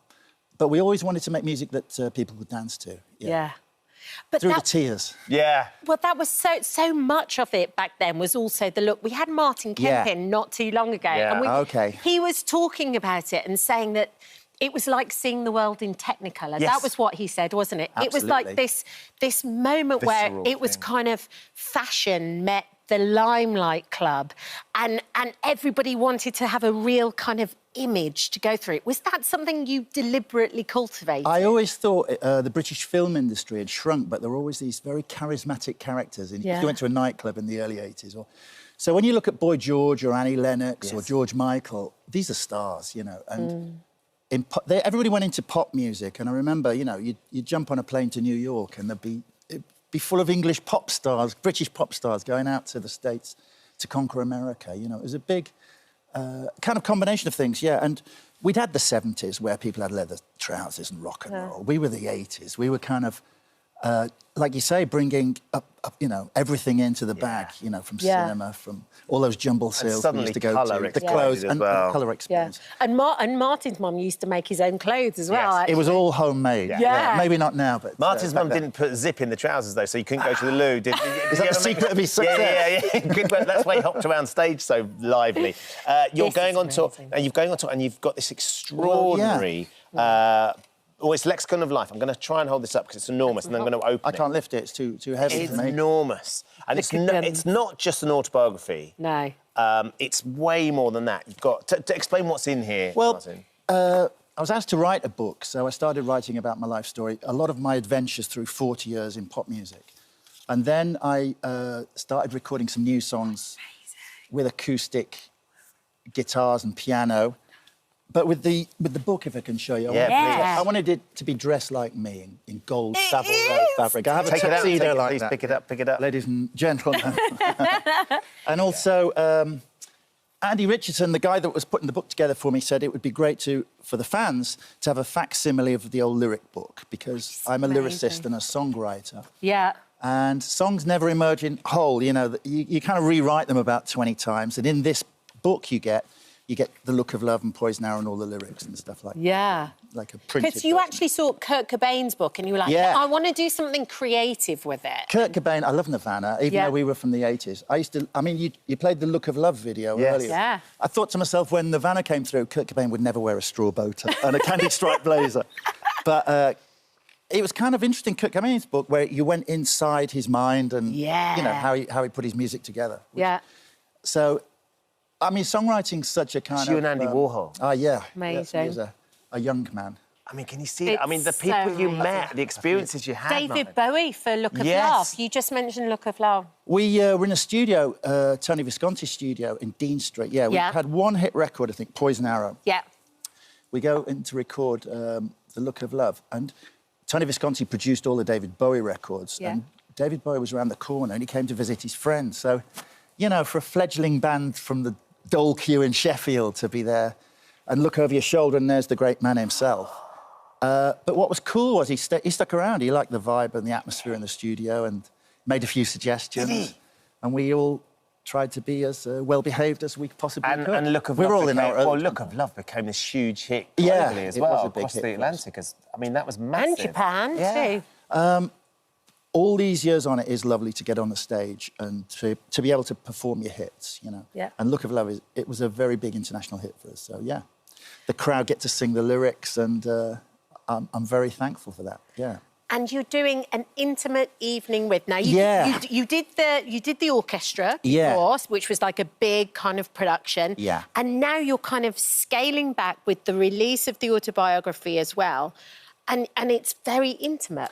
Well, from the book, I realised it would be great to kind of go out and meet the fans, basically. So we're going to play about 5 shows a week through October, November, and again in May, June, in a town near you, or in a village near you. So, you know, we're going to be within 10 metres of everybody in the UK. Play a lot of shows with piano. And I get to talk about my adventures and misadventures and my life as a songwriter with ABC, but also get to meet the fans and sing a couple of songs. Yeah, the pianist and the guitarist, Pete and Ryan, will be there, so we're going to have some fun. Is the tux coming, though? I'm a little bit disappointed the tux isn't on today, I'm going to be honest. He looks so dapper. It's a daytime tux. It's daytime tux. Daytime tux. But, yeah, I mean, in ABC, there's always... I had the gold lame suit many years ago, so these days it's tuxedo. Yeah. And whose idea was this? Was that... you went to William Hunt on Savile Row? Yeah, Willie Hunt's a very good friend of mine, yeah. And he said, I've got the fabric, you know, let's wrap the book in it. The book should be dressed the same as me, really. Yeah, for sure. Every author should dress like their book. It's true. It is unbelievable. The tour came out of the book, so we're really looking forward to getting out on the road and doing that. Yeah. It's really fabulous. In October and November. Well, look, thank you so much for coming and sharing. This is something really extraordinary special. It is. Any 80s fan, any ABC Limited fan, edition, collector's item. Well. It really will be. Amazing. Thank you for coming in and sharing that with us. Thank you. Lovely to meet you. Cheers, guys. Martin's tour, ABC, An Intimate Evening with Martin Fry, kicks off at Carnegie Hall, Workington, on October the 9th. Tickets are available now. And his autobiography, The Lexicon of Life, is available to pre-order now too. Thank you for visiting our This Morning YouTube channel. We upload new content every day, so go ahead and hit that subscribe button so you don't miss out. And we'll see you in the morning. Now then, our next guest is an incredible broadcaster, commentator, footballer, campaigner. Also happens to be one of my best mates. And Chris Kamara, who you know best as Cammy, joins us in the studio today as he invites you to take a look back at his extraordinary life in the paperback version of his best-selling memoir. Good morning. Oh, good morning. What a pleasure to meet you. He has spoken so highly about you. I mean, you've got a Not all good, by the way. You've got a very dodgy choice of character, for sure. But before we talk about your book, the last time you were here, I think, was in 2022. You came in with Ben, you were here too. How are you doing now? I'm doing great. Oh, yeah? Yeah. I've got everything back, apart from the speed in my voice. So I've got the fluency, so the brain, when you want to talk, it's not interrupted anymore. It's fluent. So if you met me before, you would think I always talk like this. But as he knows, I would speak at 300 miles an hour and not stop to think what I'd said. But now I get more time to think it's no good. So the condition that you have is a condition called apraxia. Yeah. It's a neurological condition that sort of interrupts the neurological pathways, slows down your speech. It also affects your balance and your strength as well. Yeah, it's dyspraxia as well. So I find it difficult now to walk downstairs without holding the handle and various other things, but that's all right. I'm quite happy with that. I can get by with that, and there's always someone worse off than you. So I'm fine, you know, I'm fine. I'm on the mend. I've stopped feeling sorry for myself, which I did at the beginning, but now I'm on the mend. I also think when you read your book, that's one thing that you get. Actually, I've been listening to the audiobook and it's interesting, just even the intro that you do, where I think so many other people probably found themselves with all different illnesses, but in a very similar situation where you know that there's something wrong and something's not quite working right, but you don't want to vocalise it and you don't want to say it, even to the people that you love the most, like your wife, Anne. And then you realise, actually, I do need some help and I need some help here. And that's when, once you take control of the situation, that's when it starts to get better. Yeah, I'm not sure about control, but the people's reaction towards it, and you feel humble. You know, you think, oh, God, you know, why was I thinking stupid thoughts in the first place? I apologise to my family and who were 100% behind us, and they knew what was going on, but inside your own head, you worry, you think you're going to be a burden, you think, you know, the worst things in the world. And once you get those out of your head, and the only way you can do that is by talking to people, and people reassure you. And the reaction I had was amazing. I'll thank every person out there who seems to get in touch and give support. Yeah. We made the documentary about Cammy and what you were going through. And one of the things that I don't think either of us suspected, because you don't do it, we're doing it to tell your story, was when you sort of, you're impacted by people around you. Yeah. Cammy and I were making the podcast and we went to Lake Como, didn't we, with Como FC, Cesc Fabregas. I know, they've got a football pitch that's right on the edge of Lake Como. It was very romantic for the two of us, wasn't it? Yeah. The last time you were there was with Anne as well, and then he went with me. But we were walking around the lake, do you remember? And this couple came up to us and they said, we've just seen the documentary, my son has apraxia. You talking about apraxia as somebody who's worked in the media, suddenly to him was like, well, hold on, if he can do it, then I can do it. And it was, you're in the middle of Italy, in that beautiful place, and someone's coming up to say thank you very much for being honest and open. It's been incredible. I'm working with Mikey Akers now, Mikey's Wish, and we aim to help children born with apraxia, any sort of speech conditions, adults who've had a stroke, you know, got Parkinson's, MND or whatever.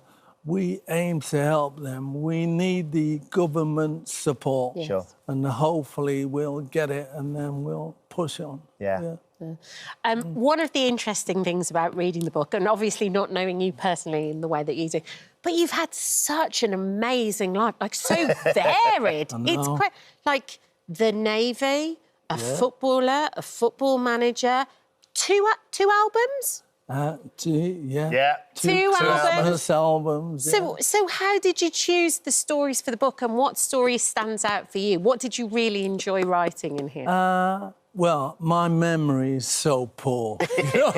So, it really is. Is it bad? Yeah, it really is. So I relied on friends and family and people I'd worked with over the years to relay the proper stories that I thought I had written down.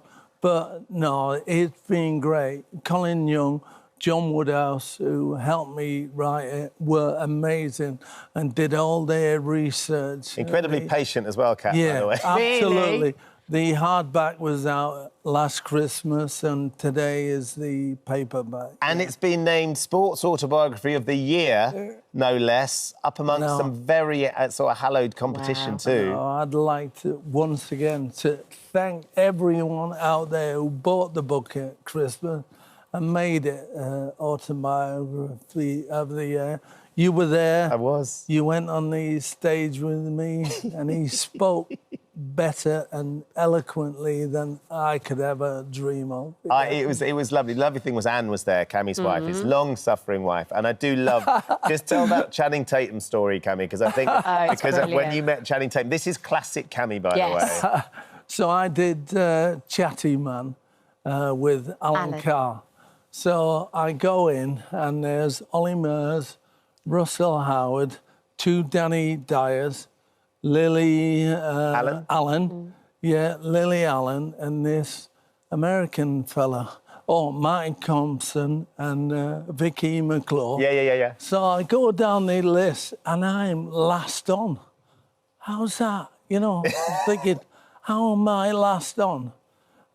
So they take one by one the guests down and they go on. And then before me, there's this American bloke left in the green room. So I go to the fridge, get a beer out. Do you want one? No, thanks. So they come and take him downstairs. So I thought, is he on?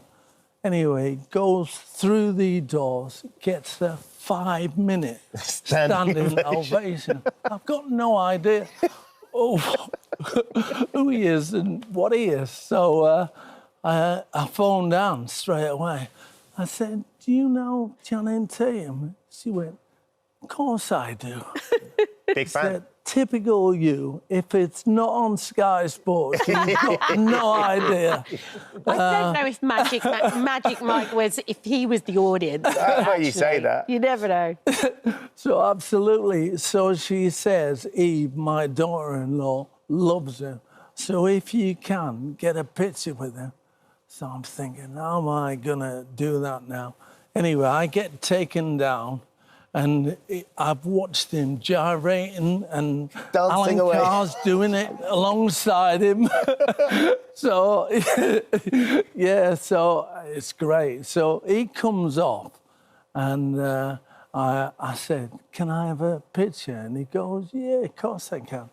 Anyway, I get my phone out, open it up, and Google Channing Tatum is popped up on your phone. And you saw the fact you'd been Googling him. And I went, sorry, I'm so sorry.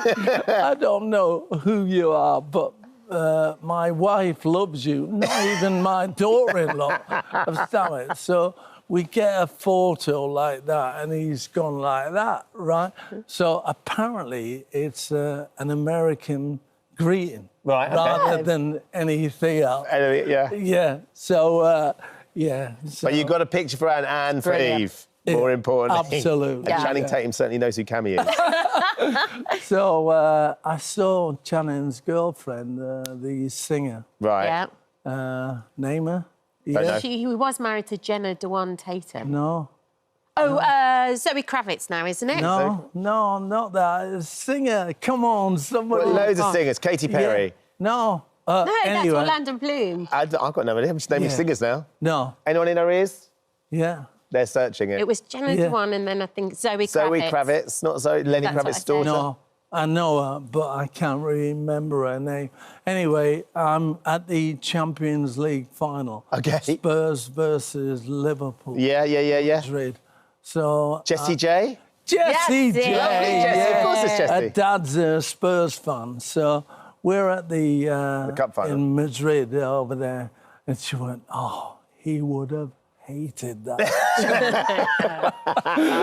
Well, I know what I'm giving my dad when I take him on holiday next week. Definitely this book. It's the Sunday Times bestseller, Chris Kamara, Cammy, My Unbelievable It's Life. an extraordinary story. No. Thanks for coming in, Cam. Thank you. Thank Great you. to see you as ever. Lovely Sorry to see you. that story took so long to tell.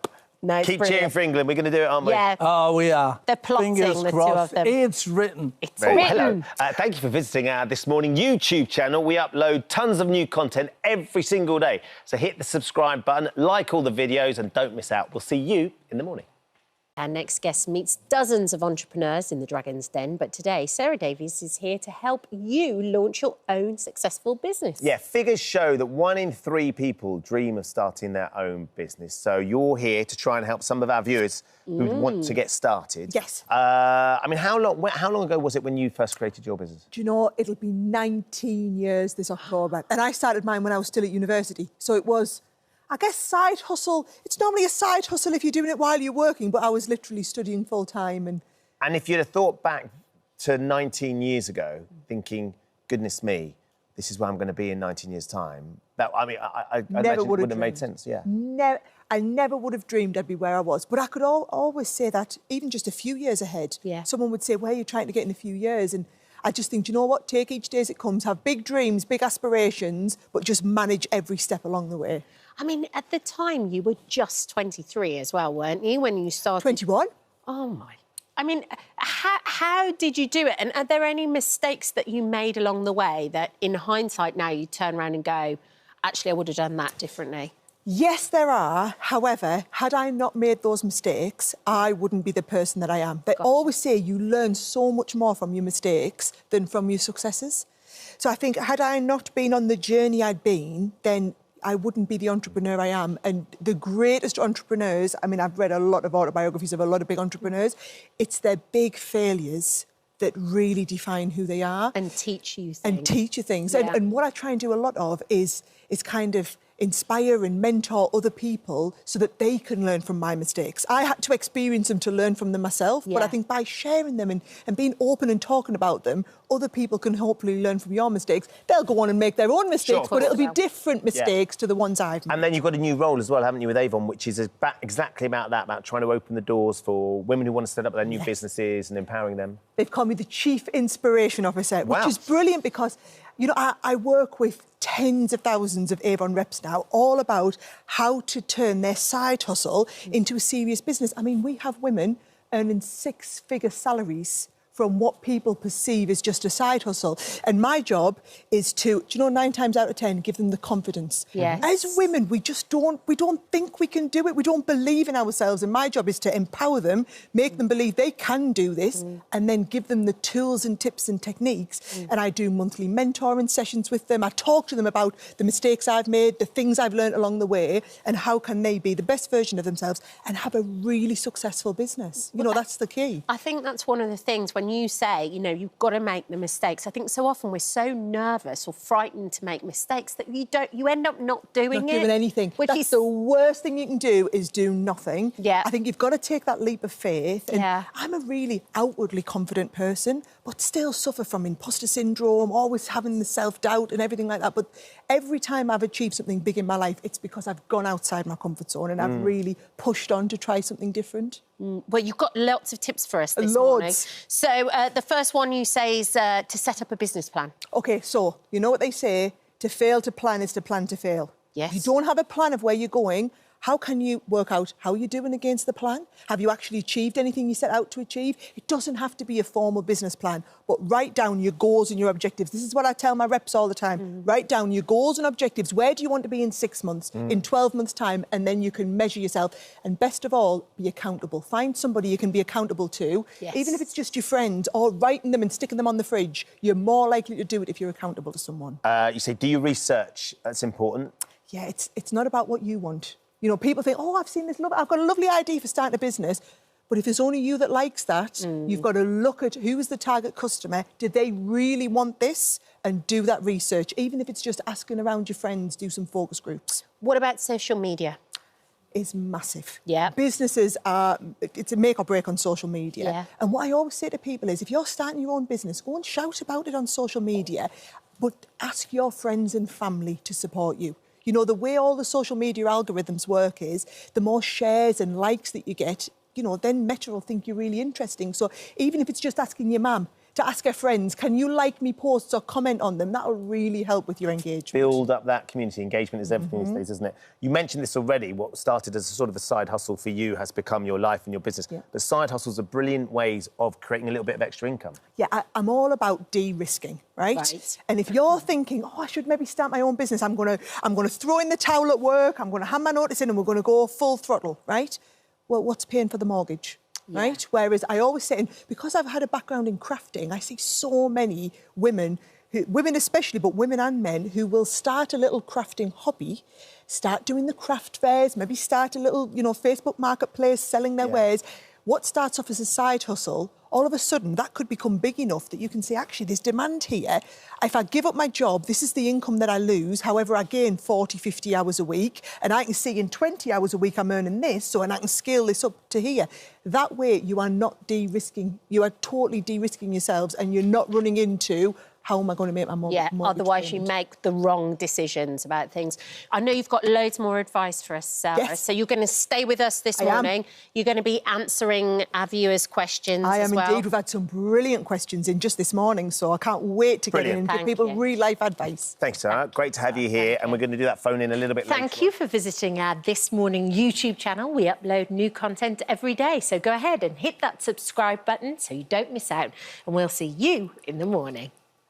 Wow. Never, ever, ever gets boring, does it, when they finally hear what it might be worth. Hilary Kay, Mark Hill and Ronnie Archer-Morgan all joined us now. Thank you for coming in, guys. Lovely to meet you. Lovely to be here. Thank you. It's an extraordinary show, Hilary. 45 years, testament to our love of watching you guys look at these antiques and the extraordinary things that the people coming on the show have at home. What's it like for you, and how has it changed? Because you only started on the show when you were a wee girl, really. Oh, yes, short trousers. Yes, I started in 1978, so that was the second series. And it's changed hugely because when we started, back in the ancient days, you know, there was no such thing as the internet. There was no Googling.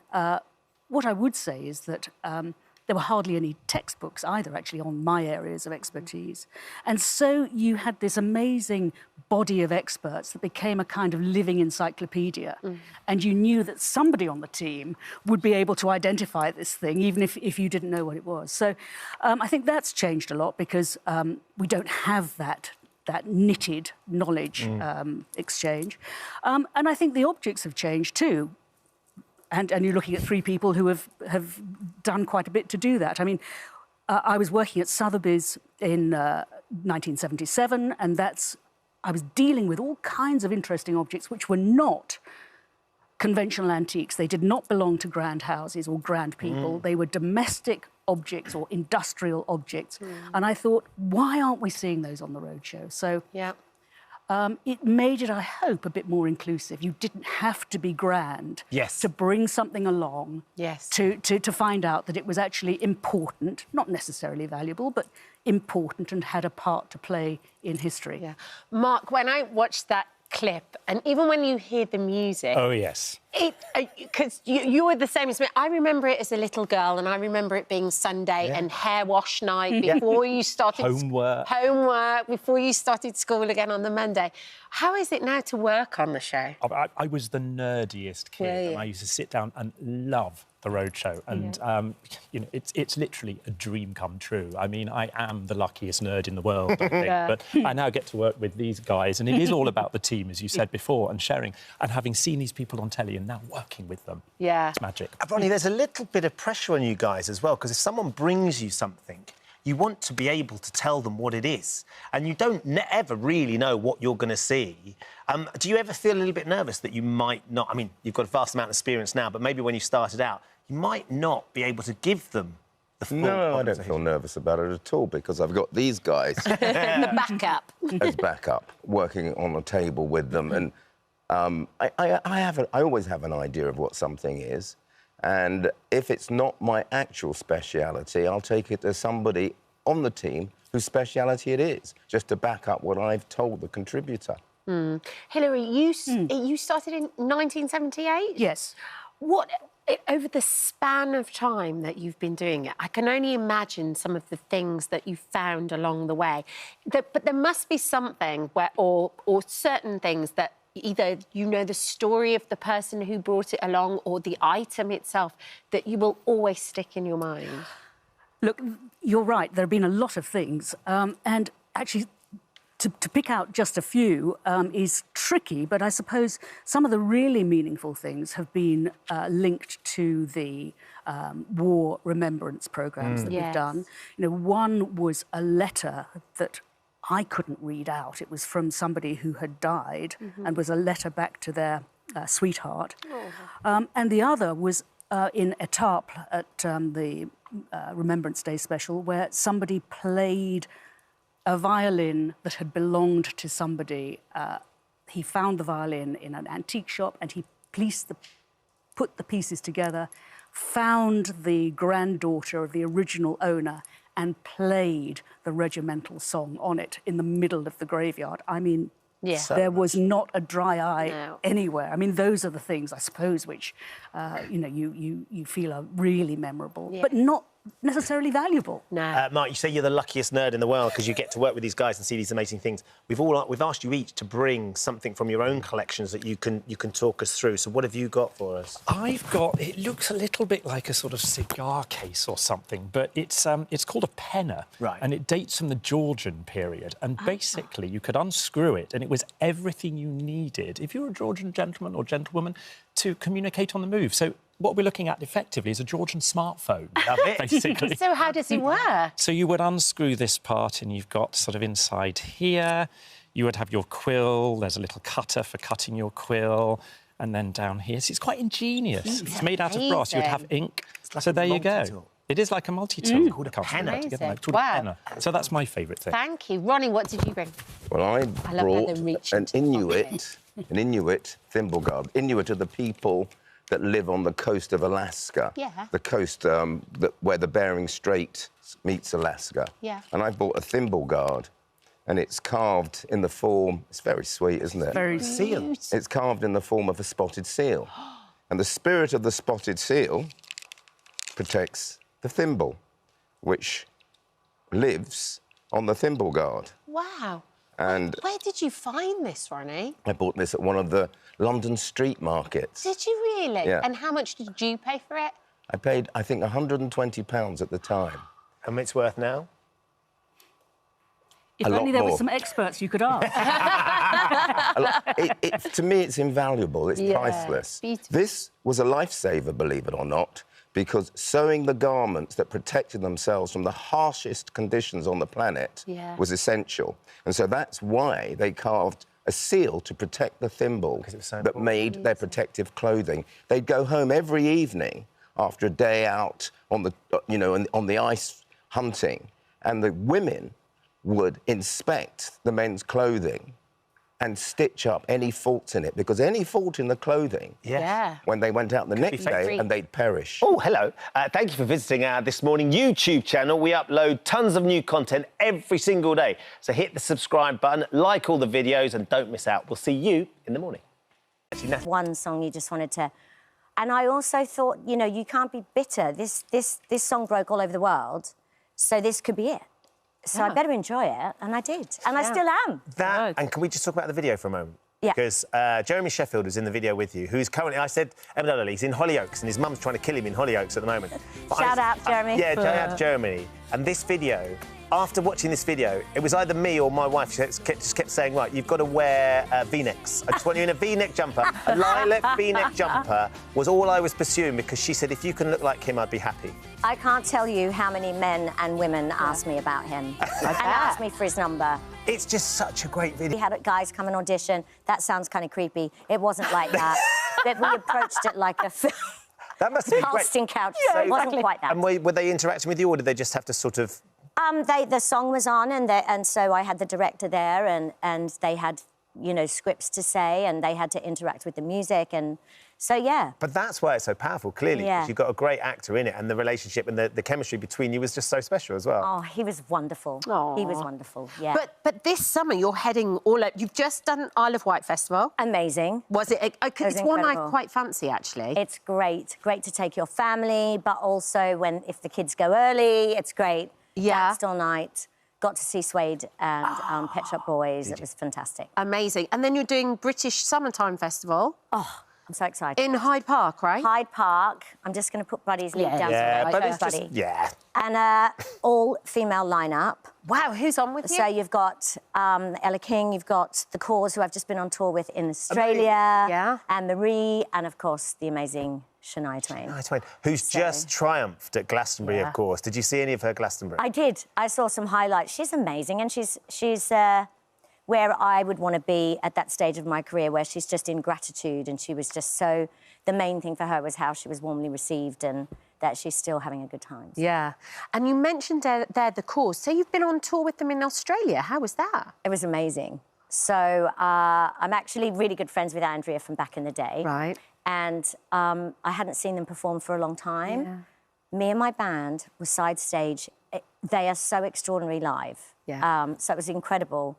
And I'm really looking forward to seeing them do their thing. But it's just... Hyde Park is just a great day out. Yeah, it's a huge... And the atmosphere is always brilliant in Hyde Park as well. Yeah. Where's home, Natalie? Is the UK home? Is Australia still home?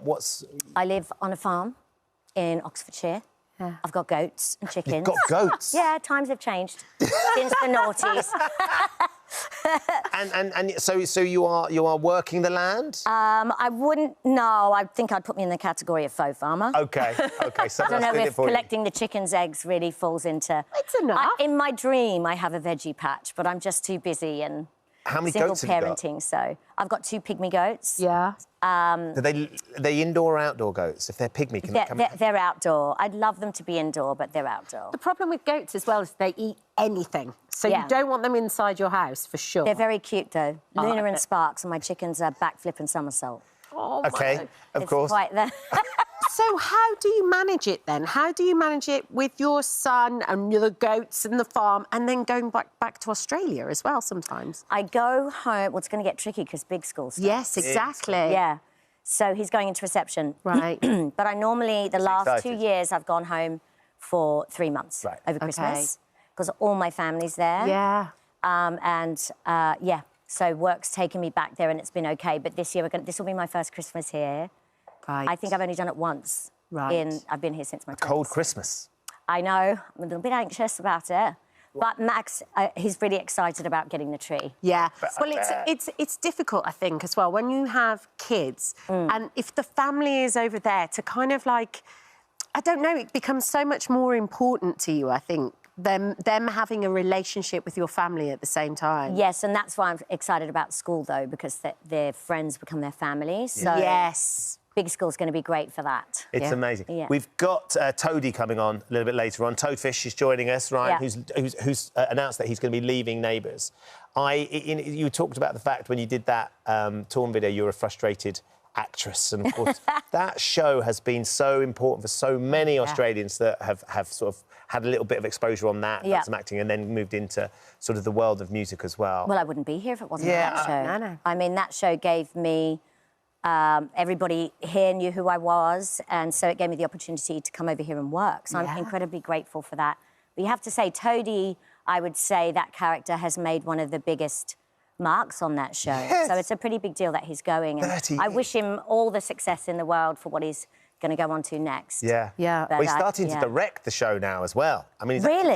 Yeah. He's doing a course and he's been directing. Okay. So he's sort of not leaving the Neighbours family necessarily, but he's going behind the camera. That's quite cool. Yeah. Well, it's also that thing where everybody thought it was finishing. Everybody thought it was the end. Everybody went back. We had Jason Donovan on the other week. There was a big farewell episode. And then it's come back again. And it's even I mean, I was on the farewell episode. Yeah. They didn't tell me that. I wasn't in on that secret. Cheeky. Nominated for a Daytime Emmy as well. I don't think anybody knew. Unbelievable. Unbelievable. Is But there like I said, I mean, if it wasn't for that show, I wouldn't be about to do all these summer festivals and, you know. And you've got some new music coming as well. Yeah, so I've got a live album that's going to be streaming around the time of the Cause Tour with a vinyl. Amazing. And I've got about 13 new songs, so I'm going to have a new album out next year. That's brilliant. And I'm in flow. It's great. Well, because we also had on the other week, we had Jack Savaretti on, didn't we? And he was... My neighbour. Well, that's what I was just about to... We were talking to him about you because he was saying, oh, she had to go and... She learnt Italian to come and sing on this album. Well, that's a stretch. I mean, I think he was being Jack. He was saying... Let's say I wrote out the phonetics, which is kind of horrible to say because I'm half Italian, sorry to my relatives. But he was fantastic, and I was like, please make sure it sounds good, because the my Italian's got to sound family good. will not like it. Yeah. But isn't he dreamy? He's great. Was lovely, and he couldn't have spoken more highly about you. He was literally saying she went in and she was really brave and she learnt how to... Was that something you always wanted to do, or where did the idea come from? It was something that's important to me for my father, that I was able to have a song in Italian. And, yeah, he loved it. But Jack and his family, because they live in the countryside, our kids play together and everything. Yeah. It's quite nice to have someone in the industry that you kind of socialise with outside, which I know you've got. Yeah, absolutely. I just loved as well, by the way, having watched the last series of The Crown, the fact that your song pops up in The Crown. I mean, we're talking about who it affects. Did you know, had they spoken to you, they said, we're going to use it? Someone just... Well, I obviously approved it, but I can't remember. No. I mean, I'm at that... email. So I'd forgotten, and I rang my manager and said, did I approve this? And they said, yes, you did. And I'm like, I can't believe it. And I had all these DMs coming in, and I was quite chuffed. So there's a I didn't scene, isn't there? think I was going to get named... You know, the song was going to get a mention, so that's cool. We should explain, there's a scene where the then Prince Charles is travelling with Prince William, travelling along, and the song comes on, and I think Prince Charles says, oh, I like this one, and William rolls his eyes or something like that. And it gets the crane shot pulling out. I'm like, oh, my gosh, I've made it. You've made it. I'm on the crown. You deserve the crown. Natalie, thank you so much for coming in. Thank you so much. Fabulous summer. Lovely to see you. Good luck with reception as well. Thank you. Thank you. Thank you for visiting our This Morning YouTube channel. We upload new content every day, so go ahead and hit that subscribe button so you don't miss out, and we'll see you in the morning. Now then, our next guest wowed us. Oh, crikey, I'm going to tell her how long ago it was. On the X Factor, almost 20 years ago.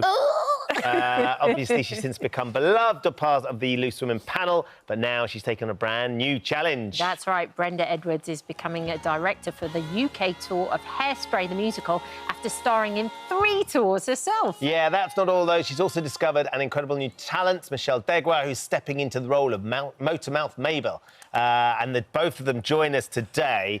Lovely to see you both. Congratulations, firstly, Michelle, on the opportunity. Yes. We know Brenda, we know her inside out. I've known her for years.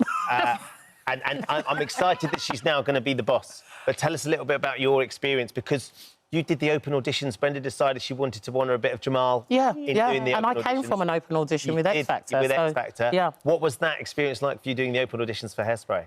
Honestly, it was quite daunting, but I went there thinking I'm not going to get it. I just thought, you know, everyone go to these things, but let me get some audition practice. Let me just start, because I've always wanted to do it. So let me actually just start the ball rolling by just getting some practice in. And that was it. Out of 3,000 people. 3,000? Yeah. Wow. But you've sung before, you've sung with the Gorillas, you've sung professionally. You've got some form. Yes. I've been doing BVs for years now, for different artists, and I love it. I still do love it, but I want to just do something different for myself. And the idea of a musical, then, that was the thing that you hadn't necessarily done. So what was your thinking when was it just, it genuinely was, do you know what, this would be an amazing experience, I'll probably meet some great people, Brenda might be there, and that's it? You weren't expecting anything more than that, Michelle? That's it. Honestly, that's it. I said, let me just give it a go. Honestly, just give it a go. And so when you found out you got the part, how did that feel? Overwhelming. I just couldn't believe it. I was so grateful. And these things never really happen, you know, those open cast calls where you get that opportunity. So it felt like, you know what, I gave myself a chance and something came of it, do you know what I mean? Amazing. Yeah. And it's so interesting what Michelle just said there, where she said, these things don't happen. They don't just throw the doors open and go, come to an open audition. Not in musical theatre world. And yet this was so important for you, Brenda, because of Jamal too. Absolutely. Jamal was always about giving opportunities and giving chances to people who would not necessarily have that. And the musical theatre world, it's so competitive and it's there's so many people that want to get into there. So I just wanted to give a chance to somebody that would not... Because if you haven't got an agent, you can't really get onto shows. If you haven't got a manager... It is. It very much is. And so, yeah, this is to honour Jamal's legacy, to do that. And it's just amazing that the Hairspray producers were up for it. They've been so supportive from when I started, which is why it was just an honour when they asked me to do this, that I was like, oh, my gosh, OK. Yeah, by the way, directing, being the boss. I mean, that's a proper... I mean, can we just have a moment for that? It's a bit grown-up, isn't it? Very grown-up. Yeah. The responsibility, how's that all going? How's actually, Michelle, how's that all going? I'm not going to say, I'll tell you that. How's that, well, I mean... It's really, it's a lot, and it's nice to be learning something new. There's another bow to my, another string to my bow. And, you know, because you're in charge of this, there's singing, there's dancing, there's LX, there's stage management backstage. It's all of it. And then there's the cast who are entrusting you to help them to tell this story, which is such an important story. And even more so now. Well, yeah, unfortunately, there's so much... You know, there's so much inequalities in the world now. And Hairspray, I think, was before its time in the story, that it's, you know, just talking about people that are smiling through the face of adversity and keeping on and being determined. Yes. And it is about having that self-belief, which is, again, what Jamal was all about, self-belief. And it's so interesting how your role has kind of changed, but you've just not been able to let it go. You've been... Was it 10 years? Some way, shape or form. 2015 is when I started on the first production. And then up until 2022 was the last time that I was, What is it? What is it about this musical that you're just like... Hairspray is a fantastic musical. The music and the lyrics by Mark Shaman, who is amazing. They're phenomenal words, and it's a very poignant show, and it's very relevant, as I say, to today. So, you know, while we have to keep getting that message through, I will be there to deliver that message. Or should I say, Michelle will? Michelle will be. Brilliant. Via you. It's a lot, but there's also a day job as well. Yeah. I know you're leaving here and I'm going to Loose in a minute, yes. The Loose Girls. I'm not stopping what I'm doing. It's, you know, I'm multitasking. Juggling. And managing but so the rumours about you leaving, or will you live? Absolutely not. No, unless there's something I don't know about. OK. But no, I'm going just nowhere. Got something to share. Ben, you're naughty. She doesn't. What I didn't realise, though, because it always feels like such a great fit, Brenda, you and musical theatre, because you're so brilliant at it. You've had so many amazing opportunities. But actually, it was Sharon. It came through the Chicago producers when you were doing X Factor via Sharon that you ended up in this world. Exactly. And it is a world that I always wanted to be in. But again, I never had an agent. I didn't know how to get an agent. And so I just kept doing my thing and going for different things that were in Spotlight and things like that, but I'd never get my foot in the door. And so, you know, it was Sharon that gave me this opportunity, and I'm literally running with it while I can. Why not? And it's such a unique experience as well, I feel. Like, it's almost like being in a pressure cooker. Do you still keep in touch with everybody else who... Ben? Yeah. I went round to their house to tell the family. Yeah, when Brenda had got through. Yeah. I got to go round and actually tell... I was there when Brenda told the family. Yeah, and it was such an emotional moment. It was amazing. And, you know, obviously, when Ben still was in touch with Jamal and myself. Kate, still in touch with Kate Thornton. Yeah. Still in touch with Fleur, obviously. Yeah. Fleur East, Andy Abraham, Chico. It was a great year. Yeah, it was. And Shane. I'm still in touch with Shane too. So what I love as well, though, Michelle, is if you've done BVs for a long time, as you were saying, suddenly you got one of the lead roles in Hairspray, so suddenly it's going to be you emulating the sort of thing that Brenda's managed to do and sort of get there. How do you feel about the fact that you're going to be getting your chance now as well? I'm excited. I'm grateful. And honestly, I just want to let anyone know that it can happen for you. Do you know what I mean? That you can walk into an open cast call and think you're not going to get it, and then get it, and everything changes. Give it a go. What I mean? Absolutely. Well, you're on tour from the 16th of July to April 2025. Rehearsals all good? Wait, hold on. 16th of July, it's only a couple of weeks. Yeah, all good? I mean, we go into Tech Week next week. Let's not talk about that. Right now. It's going fabulous. It's an amazing cast, I have to say. Well, look, you're going to go via our rosé wine setup over there. The thinking drinkers are getting ready to taste. Oh, nice. I think we have I didn't even see that back there. You got to be ready as you go and see the girls. We're going to count the bottles before you leave the studio. We'll get you it to go. Yeah. Lovely. Thank you both for coming in. Thank you for having us. I can't wait to see how the tour goes as well. It's going to be awesome. Thank you. Thank you for visiting our This Morning YouTube channel. We upload new content every day, so go ahead and hit that subscribe button so you don't miss out, and we'll see you in the morning. And whether it was Blue Peter, Pet Rescue, or even Top of the Pops, our next guests fronted some of the biggest TV shows of the 90s and the noughties. But now sisters Anthea and Wendy Turner have gone from TV presenters to best-selling authors, and they're joining us this morning as they prepare to publish their latest children's book.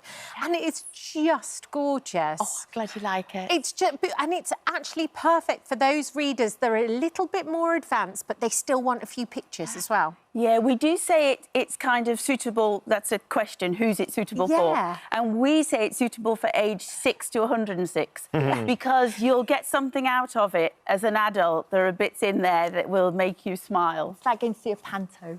Yeah. Yeah, a little bit of everyone. And it really is like those moments between Charles and Camilla. I had a little chuckle to myself, you know, where there's like he's got the pillowcase and then the tablecloth as they're playing at Wimbledon. It's got just those little winks, hasn't it, to the parents that are reading too. Well, we sort of have put Charles and Camilla in it, and they're the people that we hope behind closed doors they actually are. Yeah. And we think we've got it right.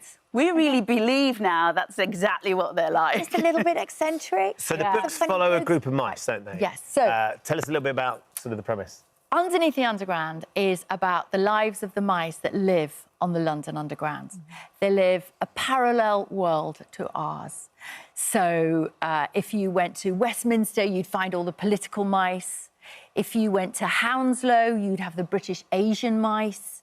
And they throw the best parties, and they were very big in our first book, which was The King's Coronation and the Koh-i-Noor Diamond. And on the back of that, we've written this because it was so successful. And we've got another one coming out at Christmas.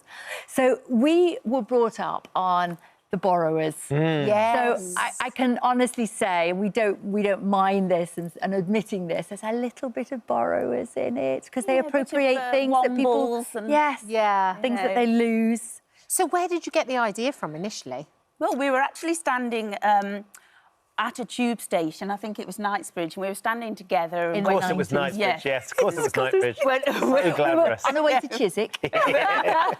And we were looking at the tracks, and we saw some mice run about. Right. I saw some the other day, actually. I always look now. Yeah. And we started to say, oh, wouldn't it be funny if, you know, the ones at Knightsbridge are very posh and the ones at Wimbledon play tennis and the mice... City ones. Yes, city ones. And St Paul's, they're church mice. And, I mean, you get the idea. Yeah. So the possibilities for stories... endless, really, like our imaginations with it. You know? And, of course, it's so easy working together because all our reference points are exactly the same. So we don't have to explain anything because we go, oh, yeah, no, I remember that, that. Of course. We even remember, we come from Stoke-on-Trent, and it's obviously very much based in London, but we remember being so excited coming to London, going on the London Underground, doing all the sites. And we even, both of us, different times, but we had like an outfit made to come to London. It's a very special of course, that moment. Yeah. The interesting thing, though, that both say, you've got this intrinsic friendship and sisterhood. You're so close. But you had this big falling out. Our phone-in today is about family feuds and people that sort of fall out. And I think one of the things that they will sort of want to understand is how you heal a rift, particularly between two sisters who are clearly so close. Not what happened to cause the rift, but how do you get back together? Well, I suppose in our case, our mum being ill and then dying certainly helped, didn't it? Because we had to pull together for the sake of our dad. Yeah. So But also, really difficult because it just kind of happens. I tell you what we've never done, and I would advise a lot of people to do this, maybe if they've been in our situation, is there's a phrase that's in the North and definitely in the Midlands is least said, best mended. Sometimes you don't pick over things. Your sisters, you've got we just talked about reference points there.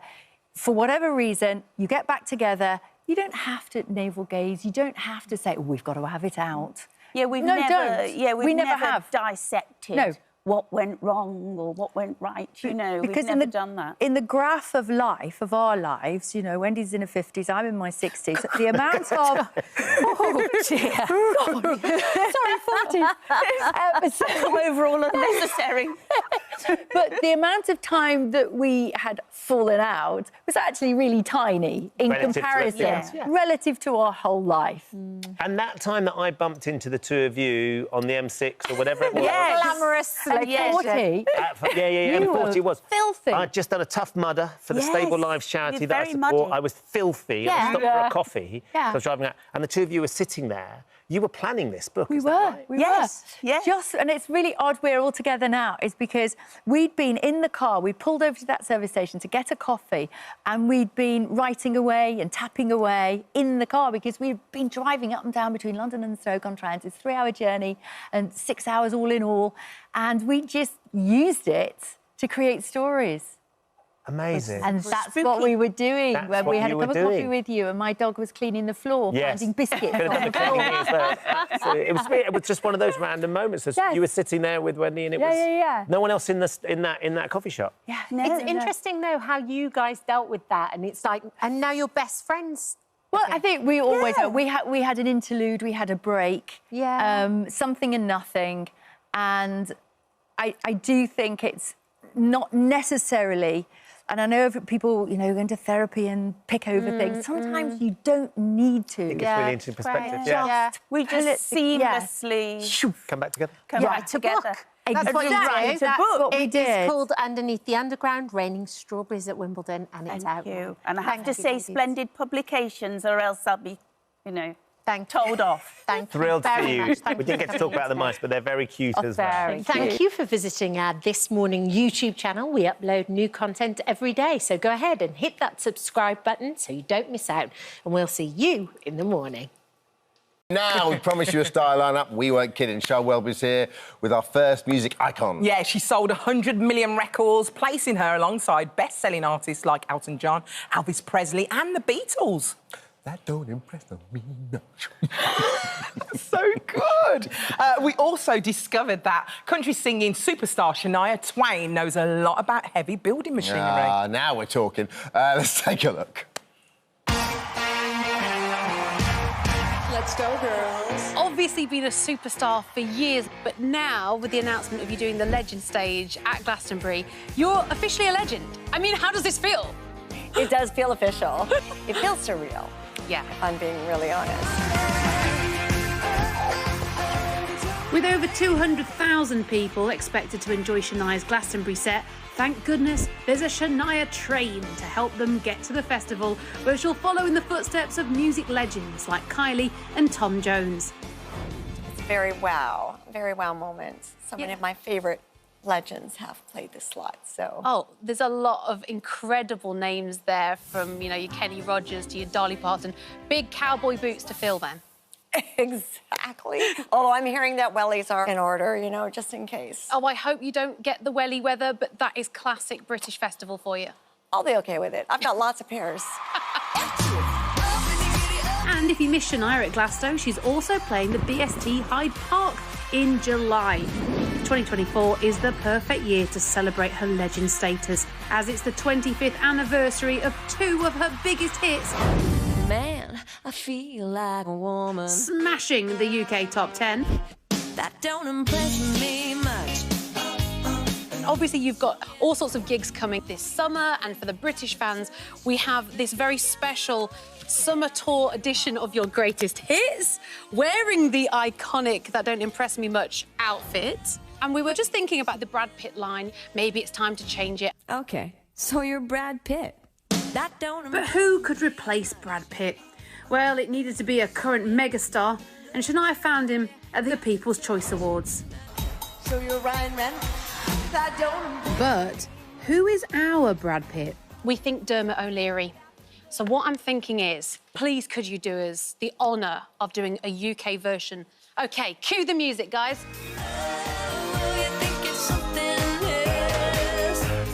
OK, so you're Dermot O'Leary. OK, so that was a really easy mistake to make.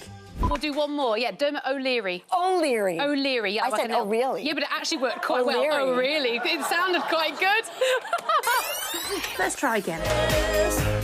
OK, so you're Dermot O'Leary. That don't impress me much. Yeah! Now, obviously, you know, you've said that they don't impress you much, but someone who did was Harry Styles. Watermelon sugar high, watermelon sugar high. When you came out on stage at Coachella, you said actually it was one of the highlights of your career. Why did that stand out? So Harry Styles is part of a generation that grew up with my music from toddlerhood. And there were so many young children at my concerts all those years ago, and they've grown up. Harry's one of those. So it is so special to have that compliment from another artist, having been influenced by my music. Well, look, here in the UK, we love you. We've been on that Shania train for a long time. And we thought to ourselves, what can we do? We thought we could do a Shania plane. Then there was Shania drain. So that's the wrong vibe. We would never do that to you. But we did come up with something. Okay. That we thought hopefully will impress you. Okay, I can't wait for this. Look at this. Shania, I've arranged a little surprise for you with help from our friends at St James White City Living. I present to you... the Shania crane! Yes! Come on! Do I ever love this? Who else has a crane? Exactly! Can we just stop the tape? Now, at this point, we were just happy with what we thought was quite a funny gag, but then we discovered... I love cranes. Do you? I was actually studying cranes very, very recently. I would have been an engineer if I had not become a singer. This is like serendipity here. I didn't realise I've been this was gonna studying the history of cranes. This is blowing my mind. The designs of cranes. There's so much about counterbalance and, you know, there's so many ways to do it. The design... Did you know that I was studying cranes? I'm telling you, this is awesomeness. You can go home now and brag that in the UK you have your very own crane come on. to use as and whenever you want. I'm honoured. I mean, Well who done, knew Sharon. that she was into cranes? She is fascinating. So we've done a real stories, you know, the show I sit down. Yes, I love it. So it's on tomorrow, so a bit of self-promotion. Is she gonna be on it? Oh, my 9:20 goodness. BBC Two. Her story is unbelievable. Is it better than Sean's interview? Shut up! No, but it's like you look at people's whole careers and her Is that story. yes? Like, bear in mind, her mum used to wake her up. Like she was 8 years old, and she'd go and she'd go to the bar after hours, sing for money, and go her stories are extraordinary. I can't wait. Yeah, Can't proper wait. rags to riches. Thank you, Sean, for that Unbelievable lovely story. Thank you, interview. Sean. Thank you Brilliant. so much. Hi, everyone. Just wanted to say thank you for visiting our This Morning YouTube channel. Now, listen, we upload new content every day, so go ahead and hit that subscribe button so you don't miss out. And we'll see you in the morning. But anyway, while he's on holiday, right, I had a little bit of a sit-down with 9-time Grammy Award winner Sheryl Crow. What was I like? Huh? How was it? Oh, she was incredible. Really, really nice. In fact, it's so incredible.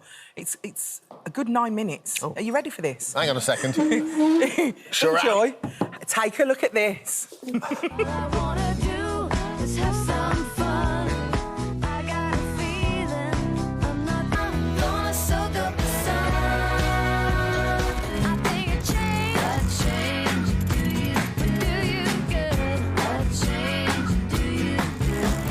Is here now. It's so good to see you. It's nice to be here. Oh, that's like a trip down memory lane for me. It is kind of strange. Does it do the same for you? Yeah, well, I don't ever listen to my own music, so watching it, I'm like, wow. Why don't you? It's so good. I mean, when I don't know. don't. Yeah, you It's just mine. don't. Yeah, you're there in the moment.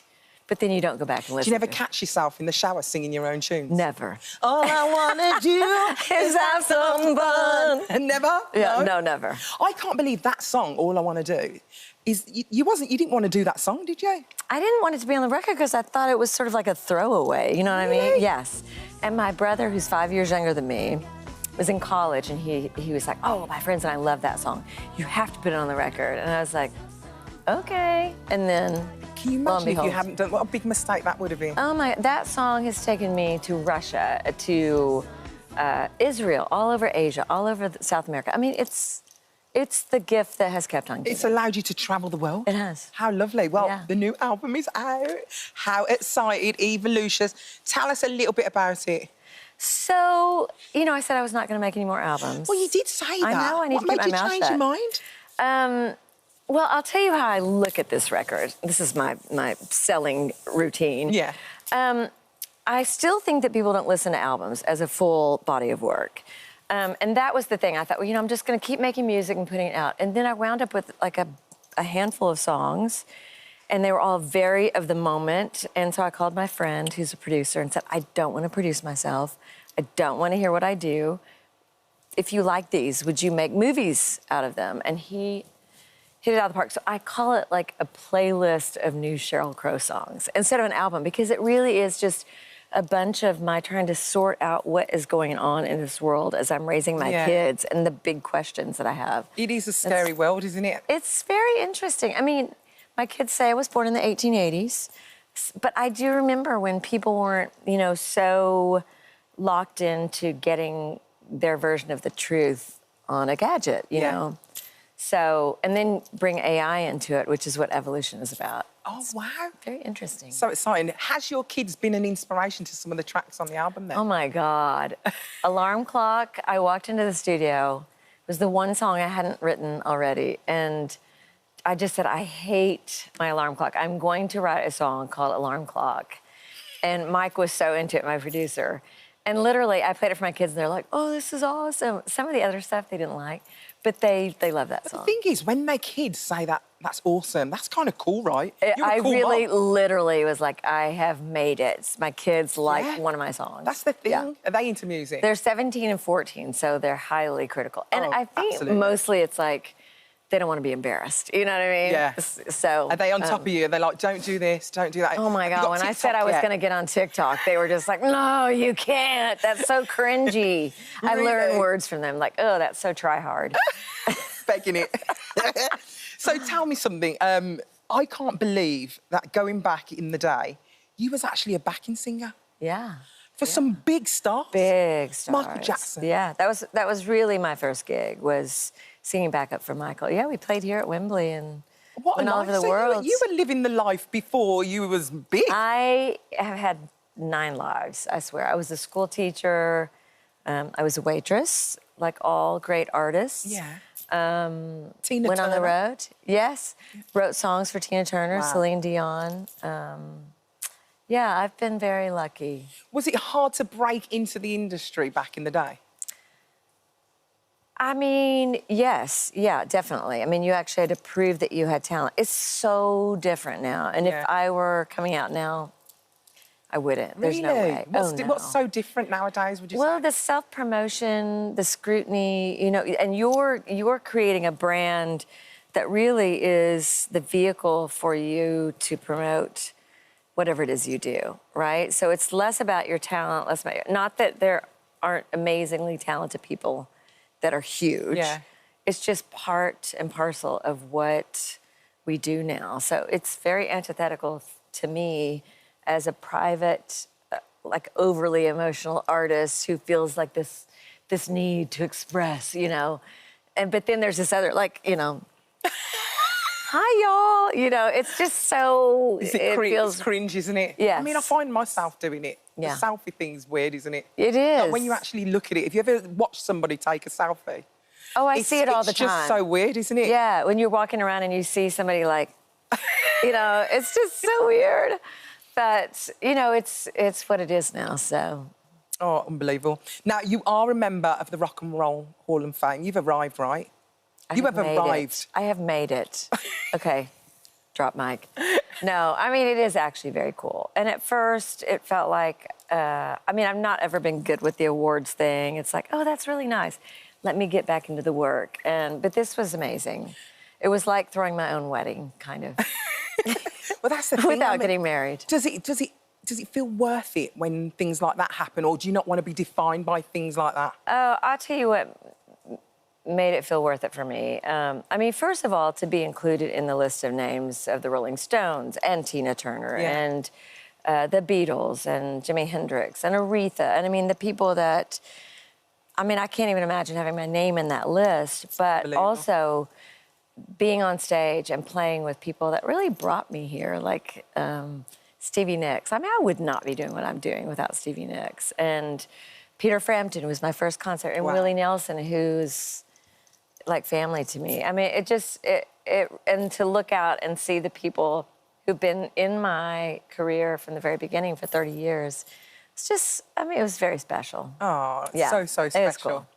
Something else that must have been really special is getting that call to say, hello, Cheryl, we just want you to do a Bond movie. Oh, what was that like, getting that call? That is, I mean, if you can imagine being a new artist, like newly cemented artist, getting hits and then getting that call, it's like, I can retire now.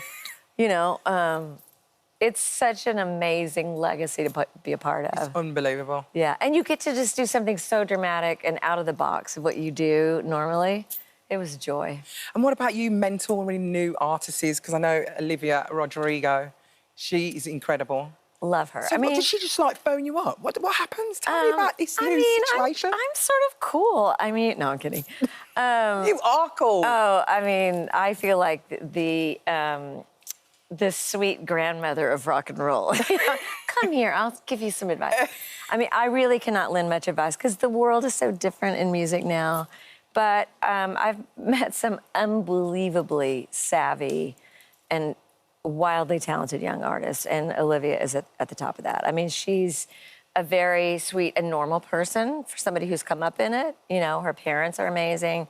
All of her friends That's got to be the are her secret. friends that have been there from, like, you know, they're not famous. Yeah. They're just people that she loves. And so I see, you know, I see a lot of hope in a lot of these young artists that they know what they're doing, they're writing their truth, and they're galvanizing like a, you know, a movement of young, not only young females, but just young people who see themselves being heard and seen in their music. They're grounded.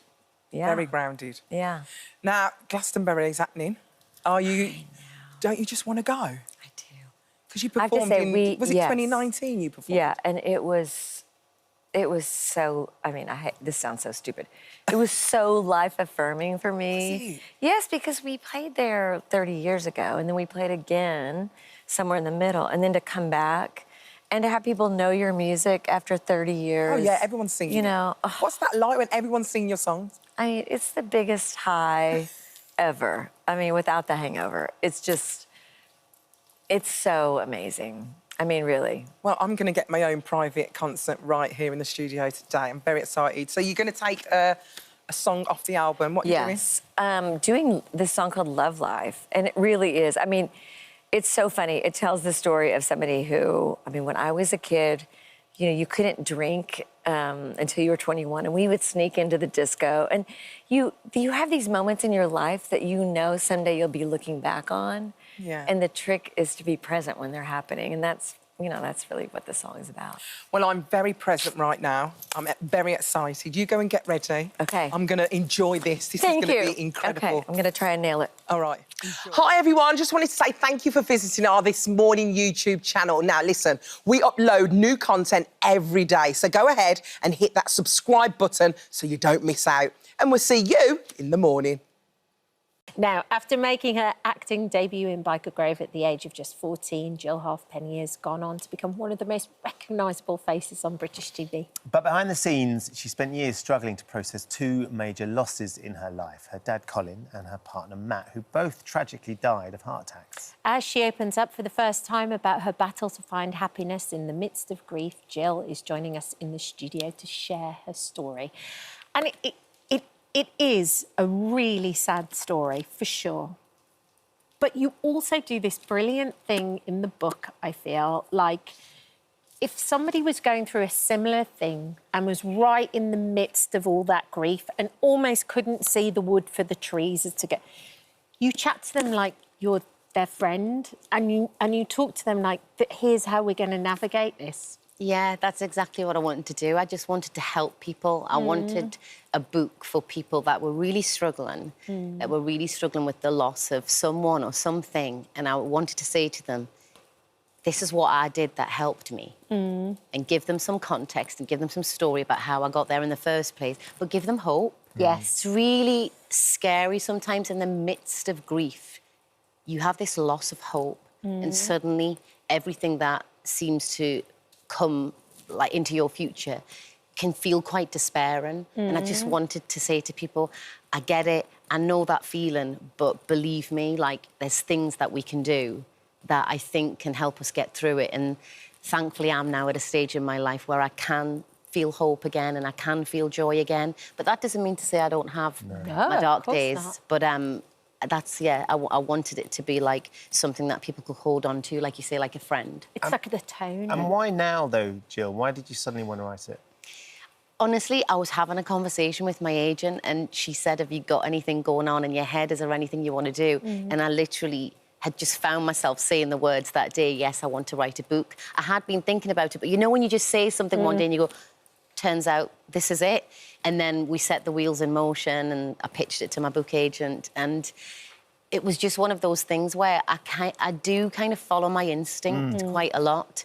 And I thought, well, I've said the words out loud. Now I need to put it into practice and I just need to write it. Sometimes it's when you put it out in the world, it's like, and now I've said it, so now it is so. Yeah, and it's scary, but it's good. At the beginning of the book, you talk about losing your dad, and I think you were only four at the time. And from reading it, you very much get the impression that there was never closure for you. It was very kind of, grief was almost taboo and was hidden away, and not your mum was just trying to cope as best she could. Yeah. How did that affect you? Yeah, I think that can happen. You know, it was 1979, it was the northeast of England, you know, we weren't sitting down with therapists. And we went into survival mode and we went into, come on, let's get on with it, let's do. So we just became like a big family of doers. We were just busy and we were productive and we got on with things. So externally, everything looked really good. But I think internally, we're all really struggling because sometimes you just really need to talk about how you feel. It's just as simple as that. And I think especially when you're little and you don't necessarily have the words, you need the guidance. You need someone to say, well, how are you feeling? Or maybe, you know, now with kids, they do a lot of art therapy, things like that. So I think what happened was I then became an adult. And I thought, wow, I've really skipped over a huge part of this process and I'm going to now have to go back and try and pick it up. But what was really difficult was grieving somebody that I didn't know a lot about. Yes. Couldn't really remember as well. Couldn't really remember. It was really hard. But it's there if you search for it. Yes. If you connect with it and you connect with the feeling, it's always there. But you have to allow yourself to sit in those uncomfortable feelings and just be OK with not being OK for a while. So when you tragically lost Matt, was that the moment where you sort of had to go back and unpick what had happened to your dad? Because there were so many similarities in the way that it had happened. Yeah, I just thought, OK, this is awful, but this is my chance now. I'm cracked open, I'm raw. Let's go and do all the work that I hadn't done with my dad and let's grieve them both together and let's see what I can learn from it and let's see if it can, in some ways, does this make sense, set me free? Yes, you know? it does. So that's kind of what there's a catharsis from doing it. Yeah. But going and doing that, I mean, from your family's perspective, you're being very personal and very open, but it's their grief as well. How did they find the process and you doing this? Were they nervous about you sort of delving and sharing some of these things, or did they actually get something from it as well? Yeah, they were really generous and really good about it, and we sat down and we spoke about it. They all read the book before it went to print, so anything that they were uncomfortable with, but they weren't. We were all really aware that we kind of all separately and silently went off and did our grieving in different ways, and that there's never a wrong time to then come together and say, you know what, we all had the same dad, we all had the same experience, so let's share it. it's just sharing something, just feeling less alone. And there's just such great comfort in sitting down with somebody and just looking into their eyes and just telling them how you felt. Or sharing memories. You know, my eldest sister shared some beautiful memories with me that she had about Dad. And she was like, you can have them now. And I was like, thank you, that's really nice, I will. And they were memories that you hadn't heard before because you'd never sat down and talked about it? No, and they weren't mine. There was some memories that she had of, like, playing Neil Sedaka and sitting in the car with them. And she was like, I want to give you these memories because I want to paint a bigger picture for you of what this man was like and what he meant to me. And so it's now like I have just a broader idea of who he was, and it makes me happy to have those memories. Well, it's so funny because the minute you make those memories happy, because I know that your mum only had one picture of your dad, but there's a picture here of Matt and your little boy, Harvey, when he was little. And can you tell me what was going on in this picture? Yeah, so we'd not long been going out and we went for a Sunday roast in some bougie pub in central London, and we all ordered sticky toffee pudding. Yeah. And me and Matt, you know, tucked right into in. ours, and we had no problem finishing it. And Harvey was like, you know, I'm too full, I can't finish mine. I was like, that's okay. And Matt said, well, I'll have the rest of yours, Harvey. Yeah. And he just looked at Matt and then he looked at me and he just spat into the dessert. And I was so shocked. That was like a total... Because it was quite a new relationship, It was wasn't like, it? you know, you've got my mum, you're not going to take my pudding as well. And I was... He was marking his territory. I was shocked, yeah. But, you know, we laughed about it afterwards and, you know, they had a really good relationship, actually, but it was, yeah. Things like that, you know, they'll always be with me and they'll always stay with me, and it's, like... Once you've processed your pain, I think you can look back and remember your loved ones with a smile and with a lightness in your heart. And like I say, that doesn't mean to say that every day's a good day. It's certainly not. But I think grief work is something that maybe people don't realise, that you can actually do work to process it. You don't just have to think that you live with something and you don't know what to do with it. And in the book, I sort of explain the things that I did to help me through it. We do phone-ins about grief occasionally with Deirdre, and it's always so painful to listen to somebody going through the loss, an immediate loss of a child potentially, or a partner, and the sense of bleakness. Because they can't feel like they're ever going to get to the point where you are, Jill, where you can look back and those memories actually bring them warmth and joy rather than pain and anguish. So what are some of those things that you would suggest people can do if they're watching today and they're struggling? I mean, one of my mantras, especially on a day that I'm struggling, is get out of your head and into your body. And that's, for me, exercise. And that could take on any form for anyone that's listening. Whatever you do that stops you from living here in your head, because grief is so much about what ifs, shoulda, woulda, coulda. So just get out of your head and into your body just for 45 minutes or an hour and just allow your brain to slow down. And just allow those thoughts to just dissipate slightly. So that's one. Another one is I really practice gratitude now. Like I send a gratitude list to my friend, 2 of my friends every night, and they send me one back. Oh, and in the worst days after losing Matt, I just couldn't imagine being grateful for anything. And I would find myself having to write this list of 10 things, and I would, I had a nice cup of tea. Harvey seemed to have a nice day at school. And it was the tiniest things, but gratitude is like a muscle, and you have to work it. And what you realise is, when you work that muscle, suddenly there's just so much to be grateful for all the time. Brilliant. So there's two really little simple things. Really simple, they don't cost money. No. And it's just little things like that. But it is a practice, and it is something that we have to do for ourselves. Well, it's a brilliant book. It's practical. The tone is lovely. It's like having a friend who gives you the best advice. Her book is out now, A Life Reimagined.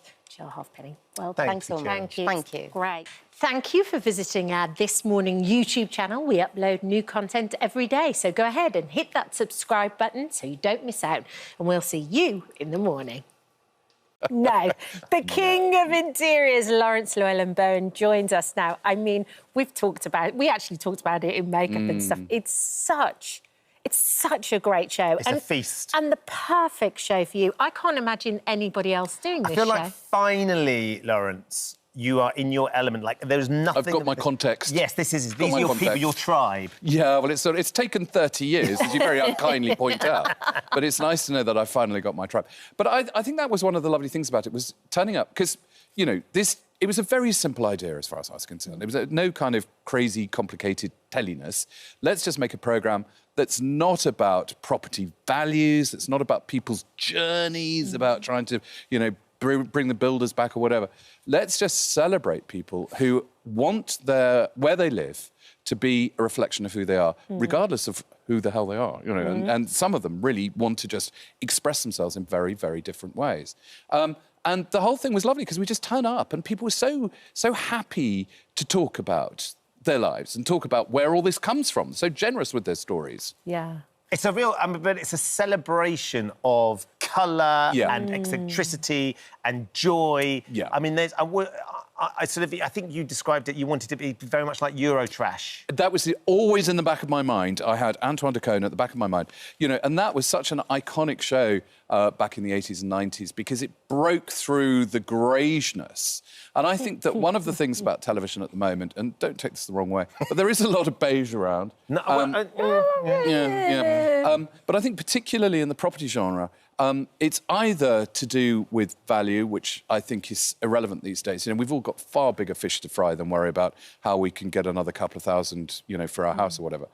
Or it's about this sort of idea that, you know, people have got to deserve a makeover or work hard to change things. What's lovely about this is that these are guys that changed it and that we just go around there for tea. You know, we don't have any of that kind of sweaty sitting in the front garden, staple gunning bits to... Poor old Linda. Poor old Linda. Poor old Linda. He's working her socks off right now. I know. He does need our help. But it is one of those weird things. I think we're so inclined to think, OK, what's going to be the least offensive to everybody and what's going to make us the most money at the end of it? But these people, whether you're talking about Dawn or Estelle or...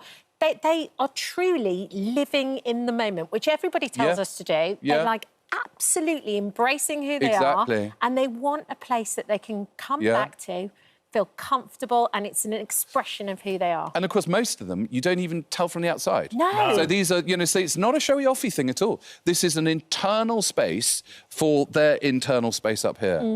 And, you know, I mean, I'm not encouraging everyone to do it just like that, but maybe relax a little bit, you know, have a little bit more fun. Let's talk about some of the properties, because I think one of the first property we see is the Treasure Island house. I know. Which is just spectacular. When you walk into any sort of house where there's a swimming pool slap bang in the middle of it. It doesn't happen often, but it should happen more, I think. Yeah, I mean, and what's so wonderful about Dawn, who lives there, is that it's not even a house that she created. So this was made for Felix Dennis, who is this, you know, incredibly louche publisher. This one here. This one here. Yeah. And yet she is happy to occupy this with all his crazy piratage. And what I loved about it was the fact that this big Treasure Island theme, but then Dawn just brings in her furniture. Yes. So it's kind of like her furniture, like most people's furniture. You know, she didn't even try to go piratey with it. You know, she's just about owning it, and she does, floating up and down on her lilo with a glass of champagne. Why not? In the front room there. This is, I mean, but was this the first time she'd been in the pool? That was the first time she'd been in the pool. She'd been there for about 3 or 4 years, and I mean, you just think, why, Dawn? Why? But I mean, don't you just love that? Because so often you go around to somebody's house and they're so quick to show everything off, and you know, but Dawn's just floating around, you know, just doing Dawn, just being Dawn. And then you've got other people like Estelle, who was in the 70s house, and it's like through and through. Absolutely, she is in the 70s from what she eats to what she wears to how she decorates. Big commitment, and, you know, and actually she's very interesting because there is, you know, there's healing behind that. You know, she says in the programme, you know, she was quite recently diagnosed with autism. Yeah. She had various issues with growing up, and this is her way of almost like rebooting where she is. But it's something that, you know, she's doing under her own steam and under her own terms. And also not spending a fortune on it as well. That's one of the things that strikes me about a lot of these houses, that they do a lot of the work themselves. Oh, yeah. The guy that's got all the fish tanks. Whoa, Lauren. Jack. Jack with the fish tanks. I can't quite remember how many it was in total. Yeah. But also the engineering of that fish tank there, and how much cubic square footage of meterage of poundage of pressure, the whole road would fall down if it collapses. I mean, this is what was so incredibly impressive. I mean, he's not an engineer. He doesn't come from any kind of background like that, but he just finds it out. Yeah. You know, he finds it out so he can do it. And then the really weird thing, and this is so outrageous, so he builds this enormous, enormous fish tank, and you think it's going to be like The Little Mermaid in there, and, you know, beautiful fish and kind of everyone doing a samba. actually, these are these ghastly grey things that he's fished out of the local river that are probably used to swimming around upturned shopping trolleys. You know, these are bottom feeders.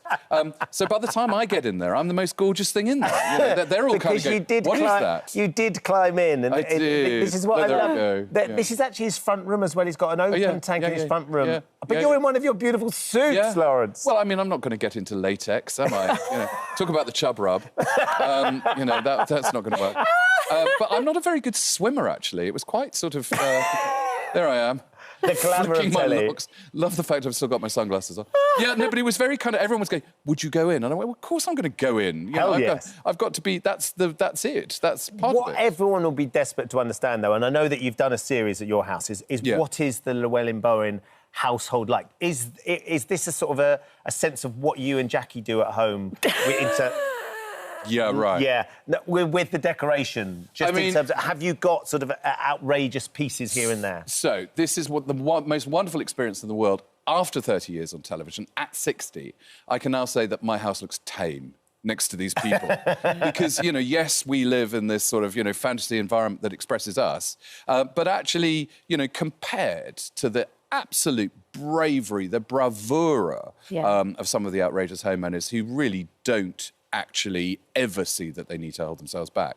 And we, you know, I mean, as you know, we live with our children, we live with our grandchildren, so there's a sort of a background to family life. It's kind of a little bit mafia in many ways, I suppose. Right, A little bit cult, a little bit kind of, you know, little manor house on the prairie. But, you know, it is all about actually making sure that you do what you want to do. And our house is Cotswold Manor House, it's listed, but that, you know, these are problems that you can surmount. These are things you can do. And if somebody watches it, and everybody who watches it will enjoy it without a shadow of a doubt, but if they watch it and they turn around and go, ooh, and they get like a bit of a glint in their eye and they think, oh, I quite fancy doing something here. What would be your tips? Like, how would you kind of make it a little bit more practical? Well, I think the big thing is, you know, what will happen, I think, is a lot of people will just want to turn the volume up on what they're doing already. Yes. And I think that if that happens, my work on this planet is finally done. I have literally rubbed off on planet Earth and I'll be back to wherever I came from. Because I think, you know, lockdown kind of started it. I think when people were stuck in rooms that they felt were very grey and didn't really reflect A lot of your contributors started. That's what they did, and that actually, if you're looking around and thinking, I haven't got the bravery to do it, but then you see people who've gone absolutely right to the other end of the spectrum, you know, it can be something that's a bit empowering because we don't need to have rooms that have a telephone voice. You know, we don't need to have these spaces that are about, you know, keeping up with the Joneses anymore or impressing estate agents or anything like that. Actually, we've got one try at it, and your home is the only space in your world that you can control yourself. You know, it's absolutely all about your decisions. The minute you step outside your front door, people are judging you. But when you're in your own home, you can be what on earth you want to be. That's what's so... Marie Antoinette or Gary Antoinette, it doesn't matter. Yeah, Gary Antoinette. I love a lot of these houses. From the outside, you won't have any idea of what's going on behind So the front Brit, doors. isn't it? It's so Brit. It's Outrageous Homes. It's on tonight on 10 Channel o'clock. 4, 10 o'clock. Make sure you watch it. It's brilliant. Thank Poor you. Gin. Poor Gin. Poor Gin. Enjoy. Visual hello. feast. Thank you for visiting our This Morning YouTube channel. We upload tons of new content every single day. So hit the subscribe button, like all the videos, and don't miss out. We'll see you in the morning. Saran Jones is back on our TVs this weekend. But if you're expecting another gripping thriller from the queen of the small screen, then prepare yourselves for something entirely different. Yes, she's swapping vigils for rituals as Saran embarks on her first ever documentary exploring the chilling history of witches. For much of history, witches and witchcraft have been viewed with fear and suspicion. You had 200 years where women were terrified of being called a witch. I'm going on an epic journey to uncover what led to some of the biggest trials in history. There is a worry that witches are rampant and they are out to hurt the king and society. Women were silenced. Women didn't have a voice. They were repressed. And it has been repeated and repeated and repeated. What do people think that they are going to achieve by sending those threats? They shut you up. They want you to be so scared that you'll stop talking. I mean, it's so different. Saran joins us now to tell us more. It's completely different to what you've done before, even in the fact that it's a documentary and you don't know the ending of this script and you have to follow those twists and turns with it. Yeah. Why did you decide to do this? Firstly, I was just saying to you both, kudos to presenters, because, like, it is a different thing. I get a script, I get the whole thing, I get to prep, I get to research, I get to rehearse. And with this, we started off with one story that we thought, oh, this is great, this is really interesting. And then the people that we interviewed started to uncover stuff, and then the narrative leads you. It's like a Who Do You Think You Are, in a sense. Only Who Do You Think You Are witches. And then it took us a year, 3 different countries, 3 different directors. It was a big thing to do and such a shift, but I loved it. You've never been a witch. You've never been cast as a witch, though, have you? No, but I'd love to be, Ben. Oh. So if anyone wants to, I'm here. I would love You've to. got the background. You've done all the research. Yeah, I feel like, you know, when I was younger, I think I didn't gravitate towards princesses. I love fairy tales. I love folklore. I loved. But I love witches and the wild women and the women that got the hands dirty, the women that were different, the magical, the rebels. And so I feel like this documentary has cemented why I choose my characters even in my 40s. It started right back then. Well, it's so funny because they've got so much... Every time you talk about a witch in the documentary, got so much guts to them. What would you say were the characteristics? So we meet Louisa McCormack, who is an art historian, and she's also a feminist lecturer. And so we looked at, the iconography of what a witch, you know, the green skin and the hats and they were and the cats and the brooms. And actually, you start to break it down and say, why did they have a broom? Why did they have a cauldron? And she. I was going to repeat what I said in the documentary, but there's a swear word, so I won't do that. It's going against stereotypes. Yes, it's about kind of them owning what people thought of what a woman, a cook and a cleaner, the cauldron and the broom, and they were taking those things and using them to fly into their own power and into their own feminine adventure and their journey. Only that's not what. It was seen as a danger, but actually it was them reclaiming themselves and saying, no, I don't, the cauldron isn't for cooking. No. The broom isn't for cleaning. I need my own identity. So we met so many different people, and it just feels like it opened me up. I say it cracked me open as part of my history. And what I loved as well, you say because it's Lancashire where you're from, and it seems like quite a lot of the darkness and the sort of the grit that you're talking about sort of came from Lancashire. The whole Pendle part was gripping, and that something sort of made sense to you. Then you were saying, and so at that time, so the 17th century, you know, people didn't know who the rulers were, you know, whether Catholic or Protestant. They didn't know kind of what was going on with them. It was changing a lot as well, wasn't it? There was so much change, so much upheaval. And so a lot of so they say in the documentary that a lot of the people went to that corner of the UK and kind of hid. Misfits almost, and travellers. And I just felt like, I was a bit of a rebel when I was younger. That kind of suits me. I liked that, But unfortunately, King James was deeply paranoid. King James I, and he wrote this book called Demonology, and it told people to look out for witches. So people were then trying to clean up their corners of their communities, and anyone that didn't conform to society, they were labelled a witch. And what was interesting about the documentary is the language that was used back then and the ideas and the books that were written and the literature about witches and how they were and who these women were is still language, actually, that we're using today. It's just been passed forward. Yeah. So we talked to Louisa again about the Malleus Maleficarum. Yeah. And that was an awful book, nicknamed The Hammer of Witches as well, by this monk. And he labelled women that they made a pact with the devil, and if they had any sexual feelings or were promiscuous in any way, that's because they were in this pact with the devil and they were a witch. And then the printing press comes along, and that book is then spread through communities. Kind of like the social media of our time. Exactly. Yeah. And then you have deep misogyny spreading through communities like we have in the internet. Yeah. And so when you think about it like that, these things that happened in the 17th century are repeating themselves. You meet some modern-day witches or people that certainly feel akin to them. You did a little bit of howling. Love to howl. You did a little bit of howling on Yes. camera. The instinct of the howl comes from just... It's Natasha Khan here is Bat for Lashes. yeah. So she does it when she's doing her music. And it's about basically owning that you can have a voice today and give yourself permission to be loud and to be heard. And for women, it's so funny because it feels so good. And so I've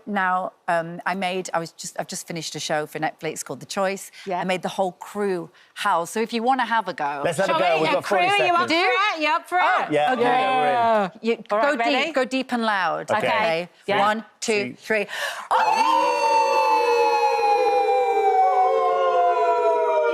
Shaggy.